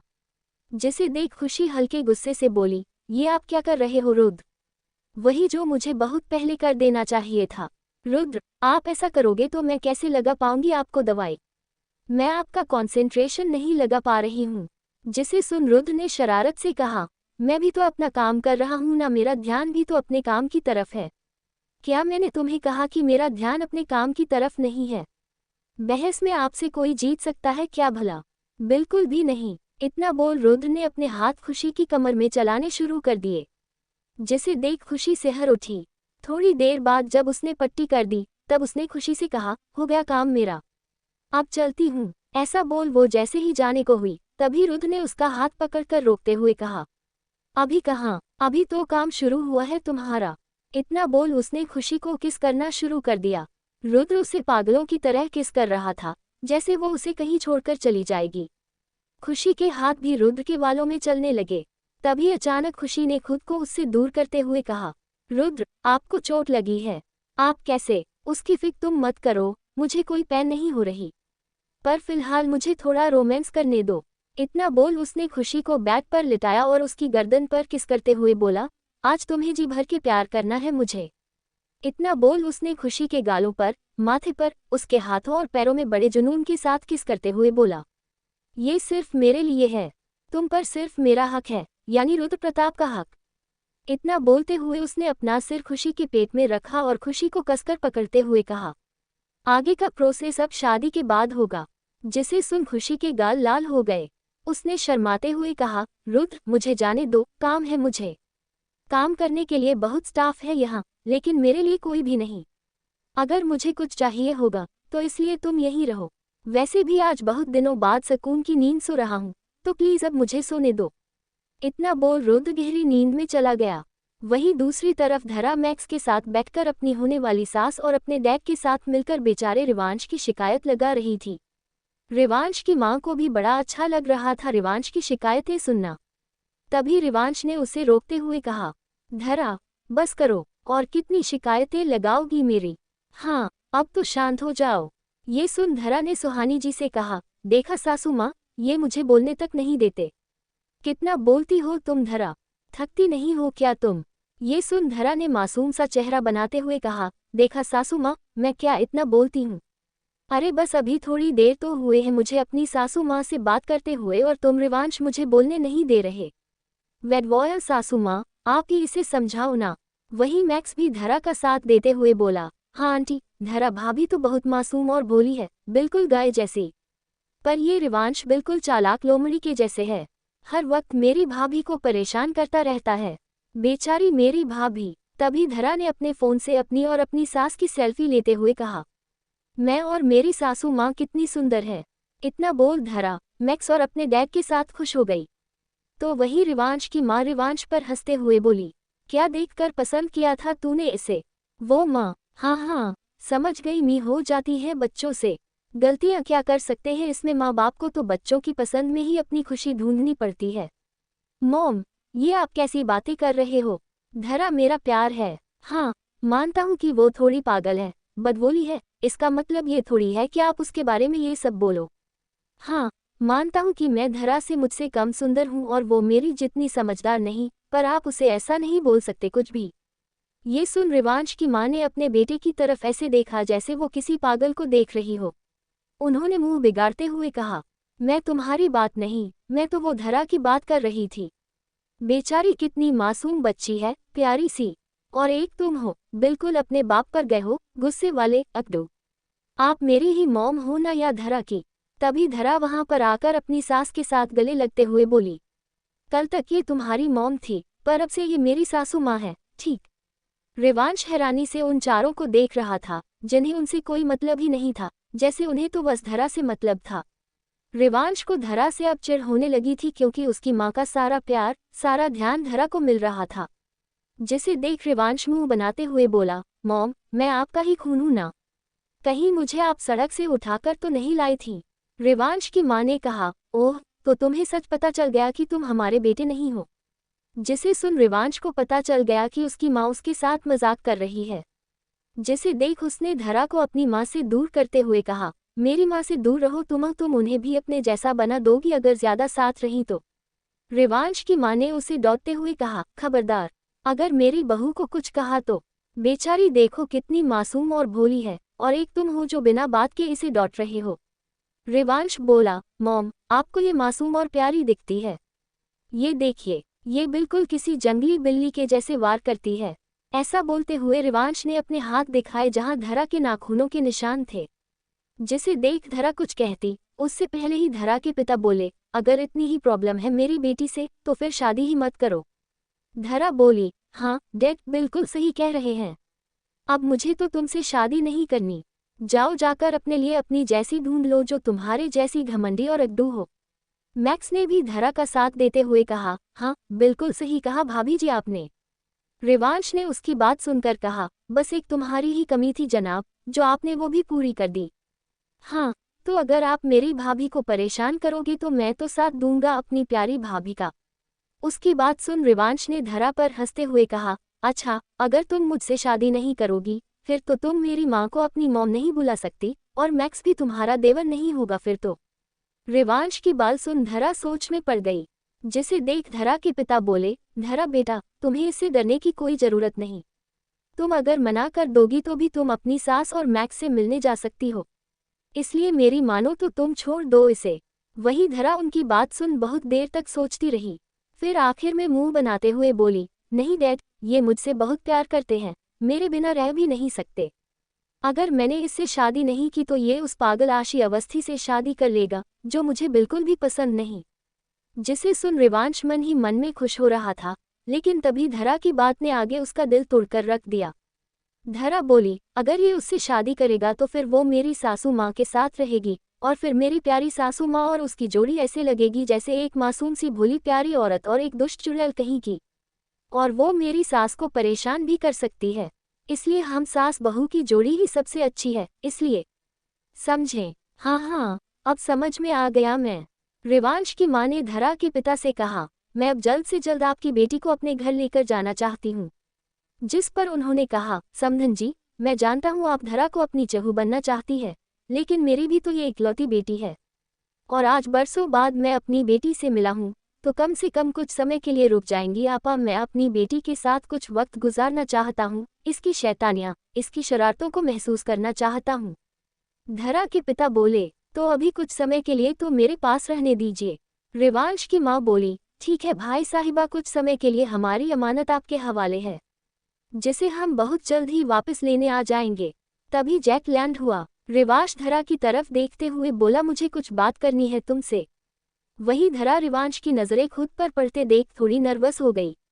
तब रिवांश ने धरा के पिता और मैक्स से, उसकी माँ से कहा, आप सभी गाड़ी में जाओ, मैं धरा को अपने साथ लेकर आता हूँ, वो शायद फिर पता नहीं कब हमारा मिलना होगा।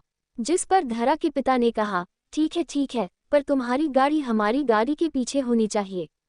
जैसे ही मैं हमारे घर पहुंचूं, वैसे ही धरा मेरे साथ होनी चाहिए। इतना बोल वो तीनों आगे आगे चलने लगे।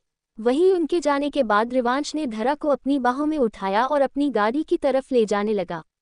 वहीं दूसरी तरफ क्लब में जश्न ने समीर के साथ उस क्लब में एंट्री ली, पर उसकी नज़रें किसी को तलाश रही थी। जिसे देख समीर ने कहा, ओह हेलो मैडम, तुम्हें यहाँ मेरे साथ आए हो और तुम्हारे चेहरे पर उदासी अच्छी नहीं लगती। जश्न बोली, ये राहुल कहाँ है? दिखाई नहीं दे रहा, उसने ही तो बुलाया था हमें। समीर बोला, हम देखते हैं कहाँ है वो। तभी उनकी नज़र राहुल और उसके दोस्तों पर पड़ी जो उसके बारे में ही बातें कर रहे थे। राहुल के दोस्त उससे बोल रहे थे, छोड़ दे यार, उस मोटी में रखा ही क्या है। पारुल को देख, कितनी सुंदर है, पर तू तो अभी भी उसके चक्करों में पड़ा है। राहुल बोला, तुम नहीं समझोगे मेरे दर्द को। मेरे दोस्त चाहे वो कैसी भी हो, मुझे पसंद है उसका बोलना, उसका मुस्कुराना, सब। और आप उसे मोटी मत बुलाया करो, वो क्यूट है, बस थोड़ी सी। पता है, जब भी उसके गालों को देखता हूँ तो मन करता है उसमें ही खो जाऊं। इतने दिनों तक पढ़ाई के कारण उस पर ध्यान नहीं दे पाया, तो लगता है मेरी मोटी नाराज हो गई है, मेरा फोन नहीं उठा रही। राहुल को ऐसे उदास देख जश्न जैसे ही जाने को हुई, वैसे ही समीर ने उससे कहा, तुम अभी उसके पास चली जाओगी, वो सब भूल जाओगी जो तुम्हारे साथ हुआ। हाँ, तुम उसके लिए कितने दिनों तक परेशान थी, अब थोड़ा उसे भी परेशान होने दो। बस जैसे जैसे मैं कहता हूँ वैसा वैसा करती रहो। इतना बोल उसने उसके कानों में कुछ कहा, जिसे सुनकर जश्न ने मना करते हुए कहा, नहीं, मुझसे ये सब नहीं होगा। समीर बोला, होगा जश्ना, तुम ये कर सकती हो। ऐसा बोलते हुए उसने जश्न का हाथ अपने हाथ में पकड़ा और स्टेज की तरफ ले आया, और एक हॉट सा कपल डांस करने लगा, जिसे देख सारे लोगों के तो जैसे होश ही उड़ गए। राहुल के दोस्त भी उस कपल को देख हैरानी से बोले, ये नहीं हो सकता, ये मोटी इतनी पतली कैसे हो गई? क्या कह रहे हो भाई आपा, उस मोटी ने तो मना कर दिया था आने से। राहुल का दोस्त बोला, हाँ कर तो दिया था मना, पर वो देख सामने क्या हॉट डांस कर रही है, वो भी किसी लड़के के साथ। मुझे तो लगा था ये मोटी है, पर ये तो पारो से भी ज्यादा पतली निकली। एक और दोस्त बोला, हाँ यार ये कितनी हॉट है, कसम से काश ये राहुल की गर्लफ्रेंड ना होती तो मैं अपनी बना लेता। उसके सभी दोस्त अब जश्न की तारीफ करने लगे। वहीं ये सब देख पारुल को गुस्सा आ गया और उसने गुस्से से उन लोगों से कहा, कल तक तो तुम लोग मेरी तारीफ के कसीदे पढ़ते थकते नहीं थे, और आज तुम लोग इस मोटी के पीछे पड़ गए। तुम्हें वो मोटी दिख रही है। सारे लड़के जो राहुल के दोस्त थे वो उसके साथ लड़ने लगे। वहीं राहुल जो अब तक बहुत खुश था जश्न को देख, पर जब उसने उस लड़के के साथ डांस करते देखा तो उसे बहुत गुस्सा आया। डांस खत्म होने के बाद वो नीचे समीर के साथ आए और जूस के गिलास की एक ही स्ट्रोक में पीने लगी। वो उस लड़के के साथ काफी खुश नजर आ रही थी, जो देख राहुल को बिल्कुल भी अच्छा नहीं लगा और वो उसके पास जाकर सवाल करते हुए बोला, तुम यहाँ इस लड़के के साथ क्या कर रही हो जशन? राहुल गुस्से में जशन के पास आते हुए बोला, जशन तुम यहाँ पर क्या कर रही हो इस लड़के के साथ? मैं तुम्हें कब से कॉल पर कॉल लिए जा रहा हूँ और तुम यहाँ इस लड़के के साथ बैठी आराम से ड्रिंक कर रही हो? हाँ। जिस पर जशन ने मुंह बनाते हुए कहा, यार राहुल तुम्हें तो पता है ना मैं कितनी बिजी रहती हूँ, तो बस ये मेरा दोस्त समीर मतलब सैम है, सो कॉल हिम समीर नॉट इटका। ऐसा बोल वो समीर से बोली, चलो सम, और यहाँ इन लोगों को देख सारे मूड का सत्यानाश हो गया। जिसे सुन सैम ने कहा, सही बोल रही हो तुम, पता नहीं कैसे कैसे लोग रहते हैं यहाँ जो बेशर्मी से मुंह उठाए चले आते हैं। ये तो तुम्हारे साथ चलने फिरने लायक भी नहीं है। जशन, मीन हाई सोसाइटी में बैठने उठने लायक तो है नहीं, तुम क्यों इनके पीछे जाती हो? तुम मेरे साथ फ्रांस चलो, वहाँ पर एक से बढ़कर एक लड़का होगा, वहाँ पर एक तो वो तुम्हें प्यार भी करेगा और दूसरा रेस्पेक्ट, और तुम्हें अपने पैसों से शॉपिंग भी करवाया। ठीक है तो अभी शॉपिंग कर लेते हैं फ्रांस जाने की।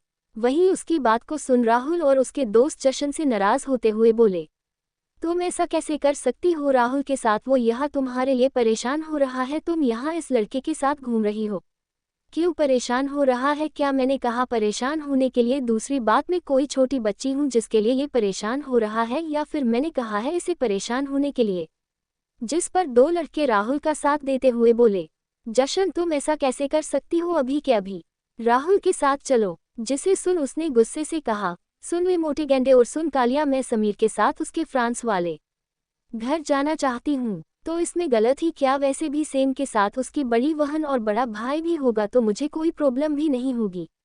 जिसे सुन राहुल गुस्से से बोला, तुम इसके साथ कहीं भी नहीं जाओगी समझी, और तुम यहीं रहोगी मेरे साथ। और हाँ, पहले तुम मेरे इन दोनों दोस्तों से इनकी बॉडी शैमिंग करने के लिए मांगोगी समझी? क्यों मांगेगी माफी जशन? ये बॉडी शेमिंग थोड़ा है, मतलब अगर कोई काला है तो कलियों से गोरियों और मोटा है तो गेंडे की जगह पतली शुई और गरीब है तो क्या उसे हम अंबानी बुलाएंगे? जिसे सुन राहुल ने हैरानी से कहा, मतलब तुम मेरे दोस्तों से बदला ले रही हो? बदला ये नहीं बल्कि मैं ले रहा हूँ अपनी दोस्त की तरफ से समझे। अगर मेरी दोस्त की बातें बुरी लगी हो, तुम्हारे इन दोनों दोस्तों की गलती है। फिर उन सभी की तरफ देखते हुए बोला, तुम सब लोग पहले तो जशन को इतना कुछ बोलते थे, पर अब जब कोई तुम्हें आईना दिखा रहा है तो तुम लोगों को बुरा क्यों लग रहा है, बताओ मुझे? जिसे सुन उसके दोस्तों को आज ये रियलाइज हो रहा था कि वो लोग कितने गलत थे। जशन को लेकर प्यार में ऊंच नीच, काला गोरा, अमीर गरीबी नहीं देखी जाती। एक जैसे उन लोगों ने उसका मजाक उड़ाया है, वैसे ही उनका भी उड़ा सकता है। तभी वहां पर पारुल आते हुए बोली, जशन तुम कैसी बातें कर रही हो? राहुल तुमसे सच में बहुत प्यार करता है, तुम क्यों लड़ने में लगी हो? जिसे सुन जशन ने मुस्कुराते हुए कहा, आ गई मजनू की लैला। जशन तुम कहते हुए पारुल ने अपनी आवाज को ऊंची किया। जशन ने भी उसकी आवाज को सुन गुस्से से कहा, आवाज नीचे समझी, मुझे बिल्कुल भी पसंद नहीं कि कोई मुझसे ऐसे बात करे। जिस पर राहुल ने उसे शांत करवाते हुए कहा, प्लीज जशन शांत हो जाओ और शांति से सोच समझ कर ये जवाब दो कि तुम्हें मैं चाहिए या समीर? जिस पर जशन ने तपाक से जवाब देते हुए कहा, समीर, मैं समीर को चुनती हूँ अपने लिए। तुम ऐसा कैसे कर सकती हो मेरे साथ? क्यों? अगर मैं तुम्हें ये कहती कि तुम अपने दोस्तों से और पारुल से दूर हो जाओ, क्या तुम होते? हाँ, अब मैंने भी तो अपने दोस्त को चुना, तो उसमें गलत क्या है? जिस दिन तुमने अपने इन आवारा सड़क शाप दोस्तों को छोड़ दिया और इस पारुल को भी, तब आ जाना मेरे पास। उसकी बातों को सुन राहुल हट हो गया। तब जशन ने कहा, क्या हुआ, अब चुप क्यों हो गए? फिर आगे अपनी सख्त आवाज में कहा, मेरे डैड ने मेरी शादी कहीं और तय कर दी है, इसलिए तुम मुझे भूल जाओ। जिसे सुन राहुल के पैरों तले जमीन ही घिस गई। उसने शोक होते हुए पूछा, तुम्हारे डैड ने तुम्हारा रिश्ता पक्का कर दिया और तुमने मुझे बताना भी जरूरी नहीं समझा? क्यों जशन, क्यों किया तुमने मेरे साथ ऐसा? मैंने तुम्हें बताया तो था, मीन तुम्हारी इस प्यारी दोस्त पारुल को कि मेरे हैद मेरा रिश्ता पक्का करने जा रहे हैं, तो तुम्हें बता दे थे। पर इसने कहा, तुम काफी बिजी हो, तुम्हारे पास कहाँ टाइम रहता है इन सब बातों के लिए। और इसकी तो छोड़ो, खुद को ही देख लो। मैंने तुम्हें कितनी बार कॉल्स किए यही बताने के लिए कि मेरे डैड तुमसे मिलना चाहते हैं, पर तुमने बात करना तो दूर की बात है, तुमने तो मेरी कॉल्स भी पिक करनी जरूरी नहीं समझी। इसलिए अब मेरी अगले 2 हफ्तों के अंदर शादी है, तो आ जाना अपने दोस्तों के साथ खाना खाने। अभी मैं और मेरा दोस्त चले फ्रांस शादी करने, तो गुड बाय हमेशा 2 के लिए। इतना बोल उसने अपनी फिगर से एक अंगूठी निकाल राहुल को देते हुए कहा, अब ये रिंग उस इंसान को देना जिसके साथ तुम जिंदगी भर रह पाओ, उसे बीच में किसी तीसरे के लिए न छोड़ दो। हमारा साथ यही तक का था। राहुल वहीं घुटनों के बल बैठ गया तो वहीं जशन समीर के साथ बाहर आ गई। समीर ने खुश होते हुए कहा, सच में तुमने काफी अच्छा जवाब दिया है। उस राहुल को एक पल के लिए तो मुझे भी लगा जैसे तुम एक्टिंग कर रही हो। जिसे सुन जशन ने मुस्कुराते हुए कहा, मैंने कोई भी एक्टिंग नहीं की थी अंदर, बल्कि जो कुछ भी कहा वो सच था। अगर राहुल मेरी बात सुन लेता या थोड़ा सा भी टाइम देता तो मेरी शादी मेरी उम्र के दुगने आदमी से नहीं होती। क्या मतलब तुम्हारा? यही कि मेरी शादी मेरे डैड ने अपने बिजनेस डील के लिए एक 40 साल के आदमी से तय कर दी है। आज मेरी जिंदगी जो बर्बाद हो रही है वो सब इन दोनों की वजह से।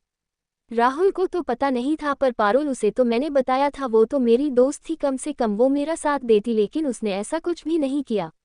इसलिए मैं अब इंडिया छोड़ दूसरी कंट्री में रहूंगी। तुमने मेरी हेल्प की उसके लिए thanks you so much. Sameer, दोस्ती में कैसा थैंक्स जशन? मैं तुम्हारी दोस्त हूं तो अगर मैं हेल्प नहीं करूंगी तो कौन करेगा? मतलब तुम सी। उसकी बात को पूरा होने से पहले से समीर ने कहा, हाँ मैं सिया ही हूँ जो तुम्हारे लिए सैम बनी। जिस पर जशन ने कहा, ओह तभी मैं सोच रही थी तुम्हारे आने से सिया कहाँ गायब हो गई। वहीं तो तभी सिया ने देखा बाहर स्ट्रीट पर दो लोग गुस्से से उसकी तरफ ही देखे जा रहे थे। जिसे देख वो जशन से बोली, मर गई मैं। वहीं दूसरी तरफ शिमला में रुद्र बड़े आराम से बेड पर सो रहा था। तभी बाहर से कुछ शोर की आवाज़ों से उसकी नींद खुली। जब उसने अपने आसपास देखा तो उसे खशी कहीं नजर नहीं आई। ये देख वो डर गया। उसने जैसे ही दूर ओपन करके देखा तो उसने देखा कुछ लोग खुशी के बारे में बातें कर रहे हैं। और जैसे ही उसने उन लोगों की तरफ देखा, तभी जब बाहर सामने देखा तब उसने पाया कि उस होटल का स्टाफ और कुछ लोग खड़े होकर उसे देख रहे थे। जो देख रुद्र हैरान हो गया, लेकिन इससे पहले वो कुछ कहता या फिर उनसे कुछ पूछता, उससे पहले ही मैनेजर ने सिर झुकाए हुए कहा, माफ करना सर, पर आपको ये सब करना शोभा नहीं देता। क्या करना मुझे शोभा नहीं देता? और ये खुशी कहाँ चली गई? बुलाओ उसे। जिसे सुनकर मैनेजर ने डरते हुए कहा, सर वो। रुद्र ने अपनी सख्त आवाज में कहा, क्या वो लगा रहे हो तुम? सीधे सीधे बताओ तुम। तभी एक बुजुर्ग दंपति ने कहा, वो क्या कहेगा हम बताते हैं। हम लोगों ने खुशी को यहाँ से बाहर निकाला क्योंकि यहाँ का माहौल खराब हो रहा था उस लड़की के कारण। ये होटल शरीफ लोगों ने लिए है, ना कि उस जैसी एक गर्ल्स के लिए। फिर उन्होंने मैनेजर से कहा, इसे भी यहाँ से बाहर निकालो। इसे क्यों यहाँ पर रखा है? जिसे सुनकर मैनेजर ने रुद्र से कहा, सर ये खुशी के चाचा चाची है। इन्होंने खुशी को बाहर निकला ताकि ये उसकी शादी अपनी किसी डील की तरह कर सके। इतना बोल वो मैनेजर चुप हो गया। जिसके बाद उस कपल ने मैनेजर से कहा, तुम्हें शर्म नहीं आती? वो बदजाक लड़की हमारा नाम डूबा रही थी। हमारी भी तो बेटियां हैं, उन पर क्या असर होगा? लोग उन्हें भी इसकी तरह देखेंगे। खुद तो धवाली बन गई, अब हमारी बेटियों को भी अपने जैसा करना चाहती है ये, लेकिन मैं ऐसा होने नहीं दूंगी। फिर सभी लोगों की तरफ देखते हुए कहा, जैसे उस लड़की को बाहर निकालो ठीक वैसे ही जैसे उस मनहूस को निकाला था। उसकी बात पर सभी लोग रुद्र के पास जैसे ही बढ़ने वाले थे, वैसे ही उसने अपनी सख्त आवाज में कहा, मैनेजर क्या तुमने इन लोगों को बताया नहीं कि मैं कौन हूँ और क्या कर सकता हूँ? जिस पर वो सारे लोग गुस्से से बोले, अरे होगा तू कोई विपमेवर यहाँ का, पर हम यहाँ काफी सालों से रहते आ रहे हैं और तुम। उनकी बात को पूरा होने से पहले ही रुद्र ने मैनेजर ने गुस्से से कहा, मैनेजर तुम्हारी हिम्मत कैसे हुई इन्हें यहाँ रखने की? ये होटल है ना कि कोई धर्मशाला जहाँ हर कोई सड़क छाप रहेगा। जिसे सुनकर मैनेजर ने कहा, वो से यहाँ कोई जगह नहीं है इस होटल के अलावा। मेरा मतलब है यहाँ पर इन लोगों ने 1 साल का एडवांस दे रखा है, तो अगर हमने इन्हें बाहर निकला तो होटल को काफी नुकसान होगा। जिसे सुनकर रुद्र ने अपनी तेज आवाज में कहा, वो कौन लोग थे जिन्होंने खुशी को बाहर निकला? सामने आओ। खुशी की चाची बोली, हम दोनों ने निकाला उसे यहाँ से धक्के मारकर बाहर। क्या कर लोगी तुम? हाँ बताओ। रुद्र अभी जमीन पर देख रहा था, तभी उसकी देखा देखी 20 लोग और आगे आए जिन्होंने खुशी को बाहर निकाला था। वो लोग उस कपल का साथ देते हुए बोले, हाँ हम भी साथ थे, हम लोगों ने उसे बाहर निकाला, वो यहाँ का माहौल खराब कर रही थी। रुद्र ने अपने हाथ को ऊपर करते हुए तेज आवाज में कहा, बस बहुत हुआ। फिर उसने मैनेजर से तेज आवाज में कहा, इन सभी लोगों को इनके पैसे जो तुमने लिए थे सभी वापस करके इन्हें बाहर निकालो। मैं नहीं चाहता कि यहाँ इन जैसे लोगों के कारण अब और गंदगी हो। तुम होते कौन हो हमें यहाँ से निकालने वाले? जिस पर मैनेजर ने उन लोगों से कहा, ये हमारे होटल के मालिक है, ये सारा होटल इनके अंडर ही आता है, राजस्थान के होने वाले हुकुम सा है। जिसे सुनकर वो सारे लोग शांत हो गए उन्होंने माफ़ी मांगते हुए कहा, हमें माफ़ कर दीजिए, हमें नहीं पता था कि ये होटल आपका है। हमें लगा, तुम लोगों को क्या लगता है क्या नहीं, मुझे कोई मतलब नहीं। तुम लोगों ने होने वाली हुकुमसा को यहाँ से बेइज्जत करके बाहर निकाला तो अब तुम लोगों को क्यों शर्म आ रही?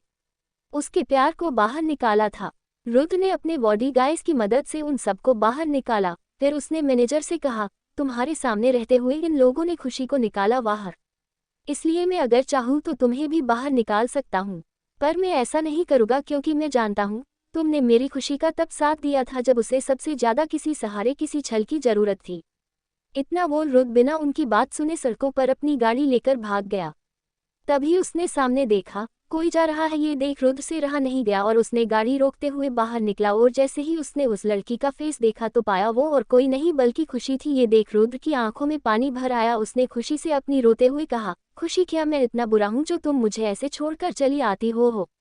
जिसे सुनकर खुशी ने जैसे ही कुछ बोलने को मुंह खोला, रुद्र ने उसके लिप्स पर अपनी उंगली रखते हुए कहा, आज नहीं खुशी, आज बस मैं कहूँगा और तुम सुनोगी। तुमने कहा था ना खुशी कि मैं तुम्हारी इस छोटी बहन को अपने साथ रखूंगा, या नहीं तो हो मैं इसे अपनी छोटी बहन की तरह बड़ा करूंगा।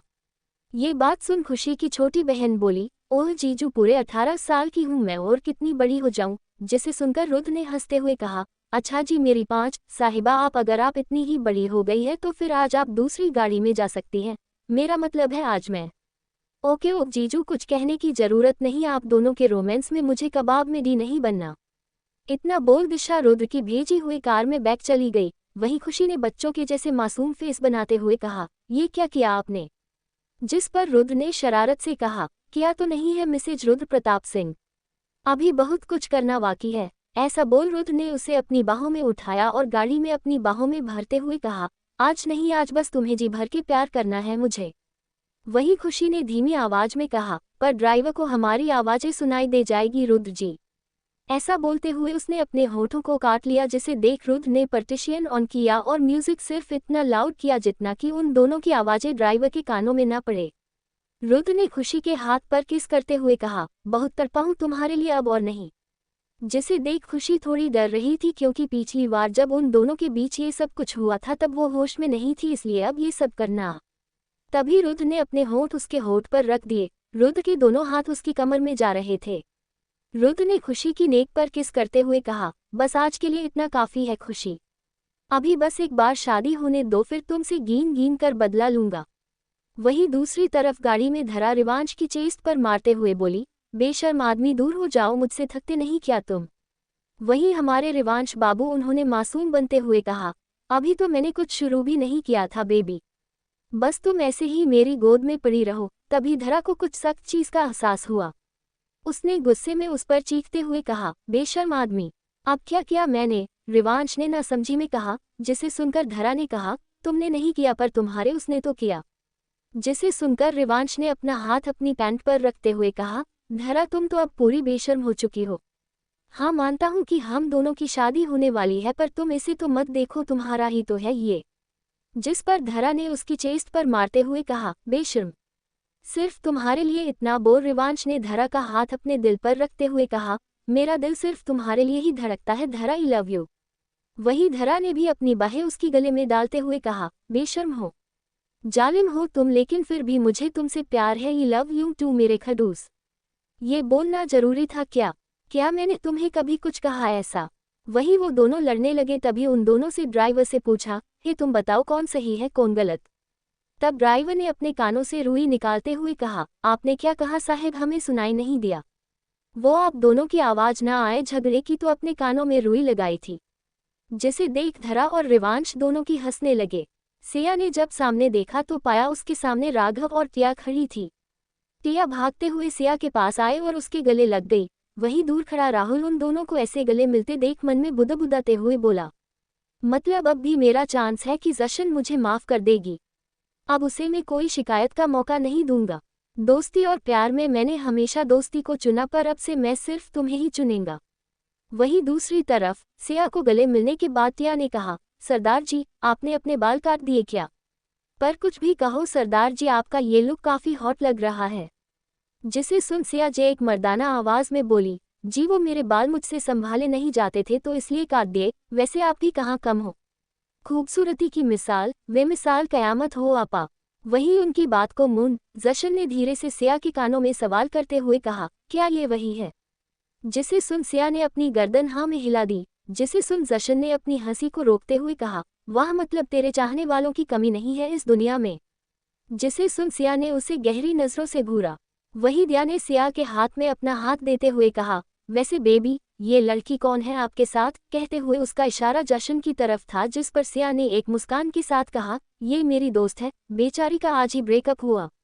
ओह, सुनकर दुख हुआ, पर जो बीत गया सो बीत गया, इसलिए चिल करो, मारो ये सब, लड़के तो होते ही ऐसे हैं। जिसे सुन उसने फिर सिया की तरफ देखते हुए कहा, लेकिन आप नहीं मिस्टर सिंह, आप तो अलग हो इन सब से, आप तो राजकुमार हो मेरे दिल के।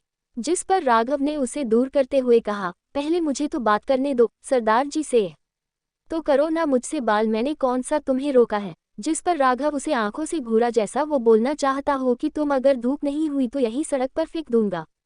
सिया ने राघव से कहा, कहिए मिस्टर बाजवा, आप यहाँ? हाँ, वो आपके भाई यानी मेरे बॉस, अपनी होने वाली बीवी धरा और उनके डैड और आपकी मॉम जो सालों पहले गायब हो गई थी, उनके साथ आ रहे हैं।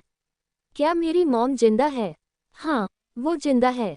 सालों पहले शीला जी की साजिश के कारण वो फ्रांस पहुंच गई थी, पर अब वो वापस आ चुकी है और आपके बड़े भाई की शादी के लिए तैयारियां करने लगी है।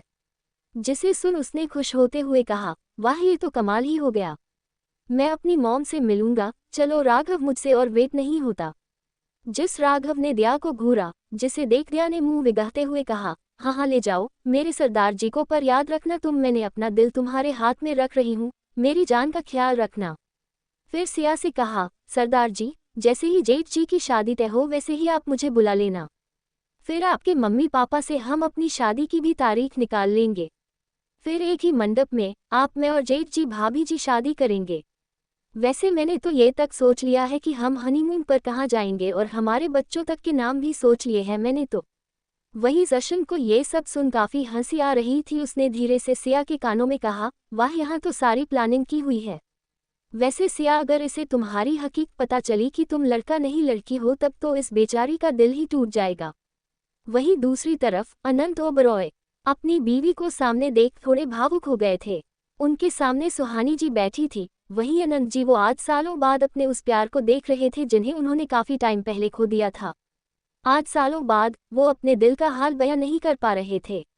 उन्होंने सुहानी से कहा, वाइफी, तुम्हें पता है जब तुम मुझसे दूर हो गई थी तब से मैं अपने बेटे से दूर हो चुका था, पर जानती हो धरा, उसके कारण ही आज मेरा रिवांश का रिश्ता इतना गहरा मजबूत हुआ है। हाँ जानती हूँ मैं, और सबसे बड़ी बात, मेरी बेटी जिंदा है ये भी, पर अभी तक दिखाई नहीं दी, कहाँ है वो वैसे?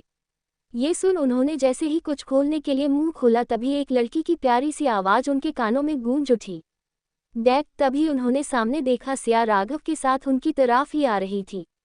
सिया ने जैसे ही अपनी मॉम को देखा, उसे तो यकीन ही नहीं हो रहा था कि उसकी मॉम जिंदा है। वही हाल उसकी मॉम का भी था। उन्होंने भरी आवाज के साथ कहा, अपनी मॉम से नहीं मिलोगी? जिसे सुन उसने अपने भाई रिवांश और से अपने डैड की तरफ देखा, जिन्होंने उसे आंखों से इशारा किया। ये देख सिया उनके गले लग रोती हुई बोली, मॉम, पता है उस शीला आंटी मारा माँ मुझे। सुहानी जी ने सिया के पूरे फेस को किस किया, फिर जैसे एक माँ अपने बच्चे को बुरी दुनिया से छिपाते हुए कहा, अब मैं आ गई हूँ ना बेटा, कोई भी तुम्हें हाथ नहीं लगा सकता। फिर उन्होंने रिवांश से कहा, वो शीला कहाँ है जिसने मेरी बेटी की ये हालत की? जिस पर अनंत ओबरॉय बोले, जब मुझे पता चला था कि उसने मेरी बेटी को छीन लिया तुमसे, तब मैंने उसे जाने दिया, क्योंकि मुझे लगता था कि उसने मेरी बेटी को इतने साल पाल पोस कर बड़ा किया होगा, पर जब मुझे पता चला उसने क्या कुछ नहीं किया सिया के साथ, तब मैंने उसे वो दर्दनाक मौत दी कि कोई भी ओबरॉय के साथ ऐसा धोखा करने की कोशिश ना करें। 2 महीने बाद आज सब कुछ बदल गया थी। रुद्र की माँ पहले तो तैयार नहीं थी रुद्र की शादी के लिए, पर जब उन्हें अपनी पति का सच पता चला तब उन्होंने और रुद्र ने उनसे सारे रिश्ते तोड़ दिए। वहीं इन बीते 2 महीने में धरा की माँ ने भी उसके डैड माफ कर दिया था। और वही सिया की दोस्त जश्न राहुल की, तो राहुल ने जश्न को मनाने की बहुत कोशिश की, पर जश्न नहीं मानी। पर वही सिया के घर आने जाने से उसके और रजत यानी खुशी के बड़े भाई में नज़दीकियां बढ़ने लगी थी। उन्होंने अपनी शादी बाकी लोगों की शादी से 1 वीक पहले ही कर ली थी। एक बेडरूम में जशन बेड पर लेटी हुई थी, वहीं रजत उसके पेट में बच्चा कर रहा था, जिसे देख जशन के हाथ उसके बालों में चल रहे थे। उसने रजत से कहा, बस करो रजत, तुम थकते नहीं क्या? वही रजत धीरे धीरे उसके ऊपर आते हुए बोला, नहीं थकता मैं। वैसे शादी को इतना टाइम हो गया लेकिन मैं तुम्हारे नज़दीक नहीं आ पाया, पर अब और नहीं। ऐसा बोल उसने जशन के हाथों को अपने हाथों में मिला दिया। इससे पहले वो कुछ सोचती या समझती उससे पहले रजत ने उसे अपना बना लिया। वहीं जशन ने उसे खुद से दूर करते हुए कहा, बहुत बुरे हो तुम, मुझे पेन हो रही है। पहली बार तो सबको दर्द होता है, अब थोड़े टाइम बाद तुम खुद एंजॉय करने लगोगी। थोड़ी देर बाद जशन ने रजत का साथ देना शुरू किया। उन दोनों की सिसकियां बाहर तक जा रही थी। मैक्स अपने कानों में हाथ रखते हुए कहा, आज इसकी बहन की शादी है और ये अभी तक सब मना रहे हैं। थोड़ी देर बाद रजत की बाहों में जशन सो गई। आज जशन के फेस पर एक अलग ही रौनक थी। उसने आज अपने प्यार को पाया था। जब राहुल ने उसका भरोसा तोड़ा तब रजत उसकी जिंदगी में रोशनी बनकर आया था। काफी बार उसने सोचा भी था कि वो राहुल को माफ कर दे, लेकिन उसके मन में जो घाव राहुल के दिए कुछ ऐसे घाव थे जो कभी भर नहीं सकते थे। उसकी आंखों में वो पल हमेशा नजर आने लगता जब राहुल ने अपनी फ्रेंड को बचाना जरूरी समझा। इसलिए उसके दिल में उसके लिए कोई भी फीलिंग्स नहीं रही थी। कोई इंसान जब किसी दूसरे इंसान से हद से ज्यादा प्यार करे और वही दूसरा इंसान उसकी कदर ना करे, तब उस इंसान के लिए कोई भी फीलिंग्स नहीं रह पाली। ऐसा ही इन दोनों के साथ हुआ, पर रजत ने हमेशा उसकी खुशियों उसे सबसे आगे रखा था। तब जाकर वो आज जाकर उसकी बीवी बनी थी। मैक्स जैसे ही वहां से जाने लगा तभी उसकी टक्कर दिशा से हुई। फिर उसने देखा दिशा बुदबुदाते हुए वहां से जा रही थी। तभी मैक्स ने उसका रास्ता रोकते हुए कहा, तुम रुक जाओ, मत जाओ। लेकिन वो मैक्स को गुस्से में देख आगे बढ़ रही थी। तब मैक्स ने उसे समझाते हुए कहा, वो तुम्हारा भाई रजत छोटा रजत लाने की तैयारी में है, इसलिए। कितने बेशर्म बेहुदा इंसान हो आप, एक लड़की के सामने क्या ऐसी बातें बोली जाती है, छो। इतना बोल वो जैसे ही जाने को हुई तब मैक्स ने उसकी कलाई को पकड़ खुद के करीब करते हुए कहा, वो अगर मैं नहीं बोलता तब तुम अपने भाई के कमरे में सीधे चली जाती, तो बेशर्म कौन हुआ, मैं या तुम? इतना बोल मैक्स ने उसके कान पर वाइट किया और कमर को पिंच। इससे पहले वो कुछ समझ पाती मैक्स ने उसके पीछे वह पर शरारत से हाथ मारा और ये गाना डू यू लव मी देवी गुनगुनाने हुए चला गया। उसके जाने के बाद दिशा चीखती हुई बोली, हाँ इस पागल की जान ले लूंगी। शाम का वक्त रुद्र, खुशी और धरा रिवांश चारों शादी के जोड़े में खड़े हुए थे। वहीं शादी से पहले लड़के और लड़कियों में डांस की जंग चली हुई थी और धरा, खुशी ये सब एंजॉय कर रहे थे। लड़कों की तरफ मैक्स, राघव और सिया जो लड़का बनी थी वो थी। वहीं लड़कियों में दिशा और टिया थी। टिया बार बार डांस करते हुए सिया के साथ चिपकने की कोशिश कर रही थी। वहीं मैक्स डांस के बहाने दिशा के नजदीक आ रहा था। उसने टिया के पैरों के सामने अपना पैर रख दिया जिसके कारण वो गेम से आउट हो गई। मैक्स ने ये सिर्फ इसलिए किया क्योंकि मैक्स नहीं चाहता था कि वो उसकी बहन के साथ कुछ भी गलत करने की कोशिश करे। वहीं अब जैसे ही गाना चेंज हुआ तब सिया अपने असली रूप में आ गई, जिसे देख दिया हकलाते हुए बोली, मतलब ये लड़की है। ऐसा बोलते हुए उसे ऐसा लग रहा था जैसे उसका दिल टूट गया। उसके दिल में ये गाना चलने लगा, छन से जो टूटे कोई सपना जग सुना सुना लागे रे। हाँ ये लड़की है, मेरी एक्स गर्लफ्रेंड की बेस्ट फ्रेंड है। और तुम कौन हो, जनावतिया ने सवाल किया तो राहुल ने दर्द में कहा, एक आशिका। ओह तो क्या आशिक मुझे अपनी बीवी बना सकता है? दिल के मामले में मैंने पहले ही बहुत जल्दी की है, अब नहीं। क्या तुम मेरा वेट करोगी? तुम कहाँ, तो पूरी जिंदगी वेट करने को तैयार करने हूँ, बस तुम्हारा फैसला हो में होना चाहिए। लड़कियां जीत चुकी थी। वही राघव मुस्कुरा रहा था जिसे देख मैक्स ने उसके चेस्ट पर मारते हुए कहा कि तेरी वजह से मैं हार गया। जिसे सुन राघव ने उसे सिया और दिशा की ओर देखने को कहा और फिर आगे कहा, क्या तुम्हारी जीत इनकी मुस्कान से भी ज्यादा कीमती है? सोचो अगर तुम जीत जाते तो ये मुस्कान क्या होती इनके चेहरे पर। जिस पर मैक्स ने कहा, बिल्कुल भी नहीं। वही थोड़ी देर बाद चारों जोड़ों की शादी हो गई। सेक्स ने उन सबको देखते हुए कहा, मुझे आप सबसे कुछ कहना है। मैं दिशा से प्यार करने लगा हूँ और उसी से शादी करूंगा। सभी लोग उसे घूरने लगे। तब दिशा ने भी थोड़ा डरते हुए कहा, हाँ मुझे भी इनसे प्यार हो गया। हरकतें इनकी बंदर जैसी है, कल को अगर मेरे बच्चे भी इनकी तरह बंदर हुए लो, इसलिए मैं इन्हें नहीं बोल रही थी। जिस पर धरा ने अपनी स्माइल को छुपाते हुए कहा, तो अब क्यों बता रही हो? वो मैंने सोचा जब मैं इन्हें सुधार सकती हूँ तो फिर बच्चे किस खेत की मूली हैं। जिस पर सभी हंसने लगे। मैक्स ने दिशा को अपने कंधे पर डाला और सबको देखते हुए कहा, अब कुछ दिनों के लिए हम लोग घूमने जा रहे हैं। तुम लोगों के साथ रहे तो हम तो बूढ़े ही हो जाएंगे। तब पीछे से राघव ने कहा, पर ध्यान रखना शादी से पहले। हाँ हाँ पागल, जानता हूँ शादी से पहले क्लोज नहीं जाऊंगा। मैं दिशा को घुमाने ले जा रहा हूँ ताकि कुछ दिनों के लिए तुम लोग अपना हनीमून एंजॉय कर ली और मैं भी दिशा की पसंद नापसंद जानने लगूं। और हाँ बॉस, मुझे फॉल मत करना, मैं बहुत बिजी आदमी हूँ। इतना बोला वो दिशा को बाहर ले आया और ड्राइवर से कार स्टार्ट करने को कहा। मैक्स ने पार्टीशन ऑन किया और अपने साथ दिशा को बिठाया। तब दिशा मैक्स की गोदी में बैठ गई, जिसे देख मैक्स ने कहा, ये क्या कर रही हो तुम नहीं जानते कि मैं क्या कर रही हूँ। तब मैक्स ने जैसे उसे खुद से दूर करने को हुआ, तभी दिशा ने अपने दोनों पैर उसकी कमर के साथ चिपका दिए। फिर उसने मैक्स के होठ पर किस करते हुए कहा, आई वॉन्ट यू बेबी। तब मैक्स ने उसे रोकना चाहा, तब दिशा ने उसे कहा, एक लड़का मेरे पीछे पागलों की तरह पड़ा है। अगर उसे पता चला कि मैं तुमसे प्यार करती हूँ तब वो तुम्हें या मुझे कुछ कर देगा, पर अगर हम एक हो जाएंगे तब वो मुझे हाथ भी नहीं लगाएगा, क्योंकि जो लड़की किसी लड़के के साथ सो चुकी होगी उसे वो देखता तक नहीं। तो ये सुन मैक्स ने कहा, पर ये करने की कोई ज़रूरत नहीं दिशा। जिस पर दिशा ने कहा, वो हमारी कार पर नज़र बनाए हुए है, वो हमारी आवाज़ को सुन सकता है, प्लीज़। इतना बोल उसने मैक्स की शर्ट को उतार उसकी चेस्ट पर किस करते हुए कहा, अब फील हुआ तुम्हें कुछ। जिस पर मैक्स खामोश हुआ था। तब दिशा का हाथ गलती से मैक्स की उस जगह लग गया जहां लगना नहीं चाहिए था, जिसे देख उसने अपना हाथ पीछे करना चाहा। तब मैक्स ने उसका हाथ अपने पकड़कर कहा, अब तुम ही इसे शांत करोगी।